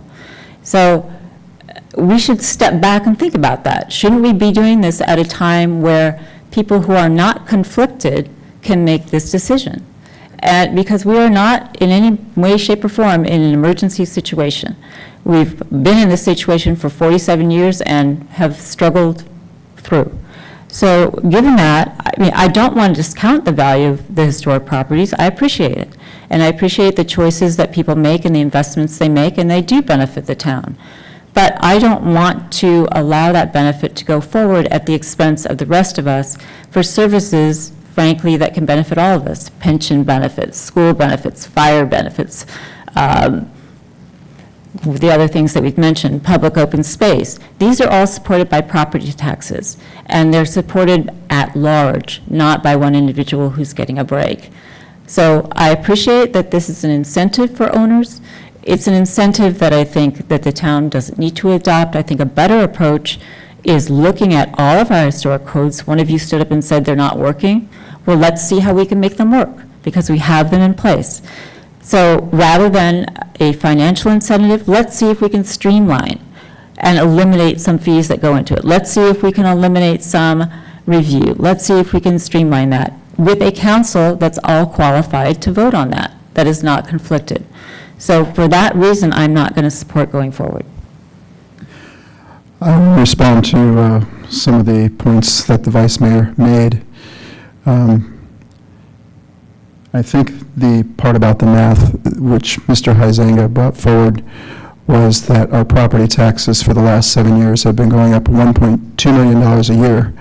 But if we had 10 homes that were about $1.8 million, and we only got, I think it was about, was $10,000 collectively for 10 homes. So the comparison was made that this would only cost the town $10,000 in our property tax hit in a town where the property taxes are going up $1.2 million a year. So it was quite insignificant. So to use the loss of revenue as an argument, to me, doesn't appear to be a strong argument for ourselves. I think the idea of it benefiting the town is, if you're able to, as Ms. Catherine Summers brought forward, preserve the old Greyhound bus terminal, and as long as I've been living here, I remember those green tile, and I think it should stay that way. And if that owner is incentivized to keep it that way and keep the charm, that brings people into our community to spend money, to shop here, to want to hang out here, to enjoy our community, and that will bring up the whole community, and that will bring up more tax revenue probably than the small amount that the town would be giving up. When it comes to waiting for the opportune time, when there are council members who do not have a conflict, well, that's why we drew straws, because unfortunately, I believe that being that a good majority of our town has historic homes in it, we will always have council members that are going to be conflicted. And, it's very much likely that there will be at least 2 or 3 council members at all times that will live in the Almond Grove or live downtown or live off of Edelin Avenue or own another property that may be considered historic. I mean, it's anything after 1941. In Mr. Rennie's case, he lives in a neighborhood. He lives in a newer home, but he's within 500 feet of a historic. So we're always going to have an inopportune time or an inopportune council elected body, potentially. When it comes to representing all of the people of Los Gatos, well, that's what we do. If I misspoke, I meant to say the majority of the speakers who came here tonight, they were all in favor of it. Nobody spoke against. But yes, we do represent the whole town. And by representing the whole town, I look at this as an economic incentive. It's another tool that will bring up our town. We get so much criticized, oh, the downtown is this and that, and it's falling behind. Well, look at the communities around us that have seemed to come up. Saratoga, Campbell, they have this tool. We do not have this tool. So I do appreciate what the Vice Mayor said about looking at some more of the historic codes and regulations and things and offering some potential incentives, maybe on permit fees and application fees. But keep in mind, we'll have a conflict because 4 of the 5 council members might have a conflict voting on those things moving forward. In addition, how much administrative work will that create the council as well? So I don't want to be the person up here who is totally soapboxing this. I'm just trying to bring some perspective that I think this is just another tool. It's an insignificant cost. The amount of staff work is to be determined. We could make this simple. We could make it very difficult. I think we would err on the idea of simple, but bringing it forward because the people want it, not because the council wants it, not because we're conflicted. The people that I heard want it, and I put it on the agenda as is the mayor's purview because the people came to me and they said they wanted it. So it was not part of our strategic goals. It was brought forth by the people on 2 or 3 occasions. And I feel like all we are here really tonight to decide is, should we move the concept forward to adopt the ordinance to direct staff to look into this so the council could vote on it in the future of how it would be implemented. It's not really to find a myriad of reasons why it isn't a good thing. I'm ambivalent. I want to see more information. I like to see it being offered as a tool for the people because the people came forward. Any more discussion?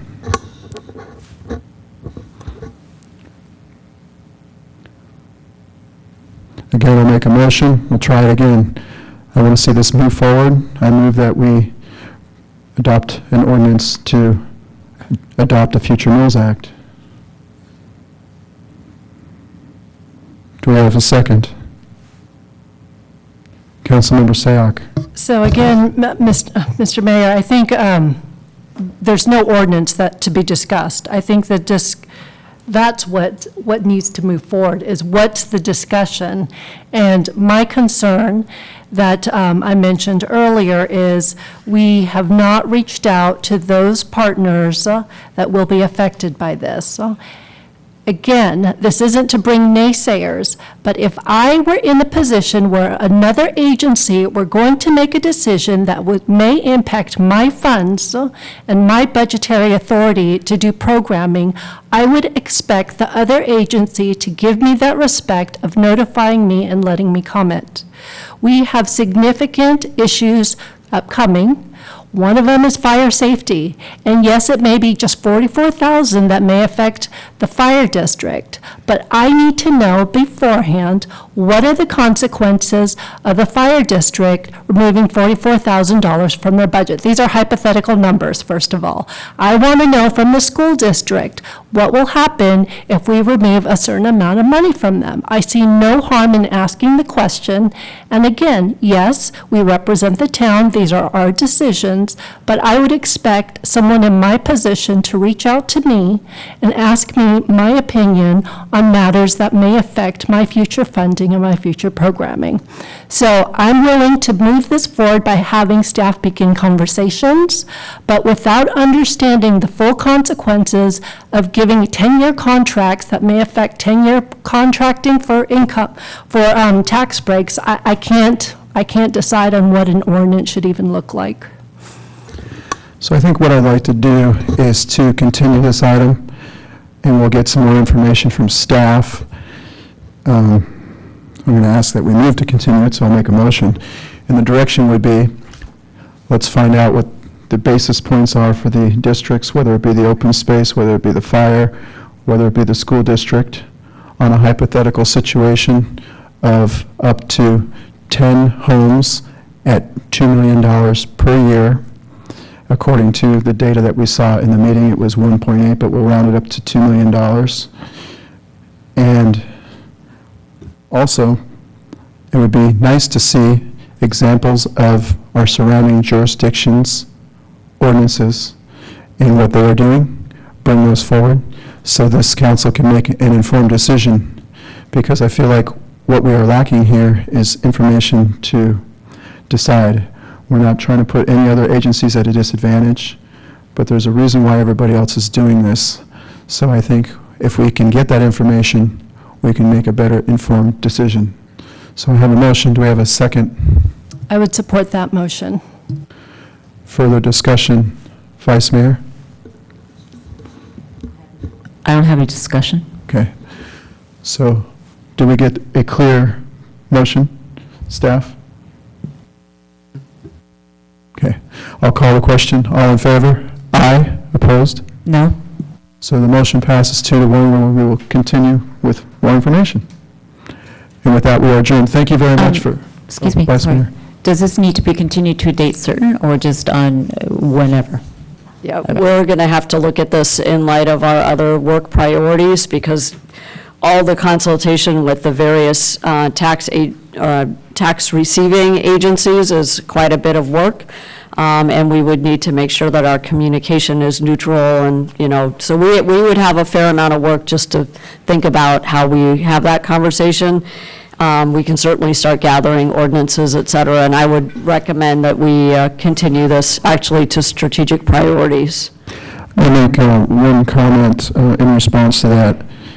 I mean, we know what the breakdowns are. We get the pie chart. We know what everyone's percentages are. So we can basically take the example with the $2 million and figure out, based on 10 examples, exactly what the hits would be. So we can do a lot of the legwork for those agencies. So, Mr. Schultz? So we certainly can do that.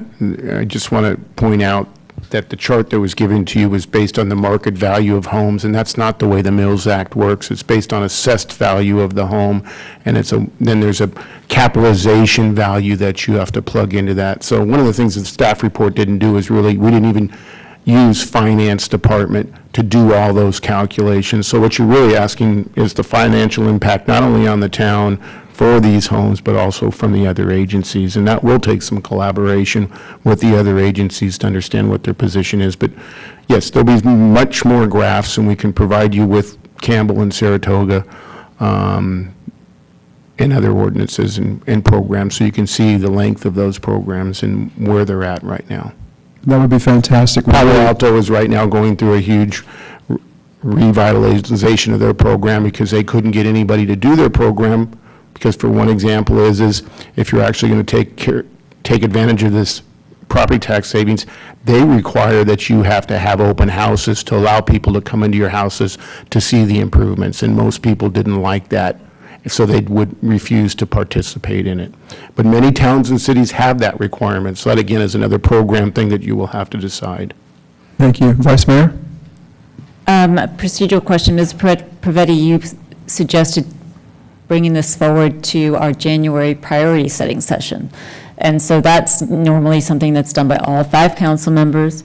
But given that the motion was to continue this hearing, doesn't it then have to continue as a separate question? It probably does, actually, so thank you for that correction. I think, I'm just trying to think of the staff who are available to create the analysis, make those high-touch contacts with the appropriate people in the agencies, probably at my level, CEO level of our partner agencies. And we just want to be thoughtful because we want to make sure that we do this in a neutral way so that way they are able to provide objective responses to the council. Councilmember Sayak? So understanding the staff burden this could play, a lot of the presenters mentioned that many of our surrounding neighbors utilize this. And I'm wondering if before any preparation has to happen, can you have the conversation, if they're familiar with the Mills Act, they're familiar with what it entails, how that affects and so can you have a higher level conversation without necessarily preparing graphs and getting into financial information? What I want to know is, what is the impact to them? Do they have strong reactions? Perhaps they don't, but we won't know until we ask. And I want to see if there's an opportunity to have that conversation without asking you to do all this work. First questions are going to be, well, it depends on your program. Are you going to have only 3 contracts like Saratoga and cap it at 3 and have no more than 3 homes? And are you capping the assessed value? Or are you going to allow this to be 800? We have 2,000 homes that are defined as historical structures, or over 2,000. Are you going to allow 2,000 homes? So, what's the process you're going to go through? That's probably going to be a lot of their questions before they just know, what the process is. But we could have those preliminary conversations with them. But I would not rely on the graph that was up there because it actually is a much more complicated formula. Understood. And using that example right there, if 3 contracts is where we seem to get minimal bristles, then that information should be shared with us. And maybe that feeds into how many contracts this council looks at. I just want to have a conversation. And I think that's what we do. I mean, we can start by saying that, that Campbell has it. The first time I heard Montecito, I knew Campbell had it, I knew Saratoga has it, I know Palo Alto has it, but I've never heard that Montecito, so we'll check on them. And that's the question to ask. Have you seen a decrease in your property taxes based on these other 3 cities and towns from the school districts from where they are? And that's the conversation we'll have. I also have a question. It's really up to us what percentages we allow as well. We set the parameters. So we don't have to give 90% or whatever, we can choose a higher percentage. So, looking what our neighbors are doing would be logical. And I think my original motion said 10 properties. I said about $2 million, 10. That's the information we're looking for. So I'm not Mr. asking Mayor, for 800. if I could, just, given the conversation, I'd like to try to ease the burden of the conversation, and so open-ended, finding out what our districts are already experiencing with their cities that have these. I think that would be information that would be helpful to us without necessarily asking our own staff to prepare much work, whether it's these 10 hypotheticals at $2 million. Do you agree with that? I would agree, and I would think that staff had already, that step had already taken place. We're here to talk about this tonight, and unfortunately it wasn't. That's why we're continuing it, so thank you. I provide you as attachment 2 the different, if your property was assessed at $500,000, what that tax break would be, all the way up to $3 million. Mm-hmm. So those are in there, and you can see where the tax break increases as the assessed value goes up. Thank you. All right, I think that concludes our meeting. Thank you, everybody, for your participation. We are adjourned.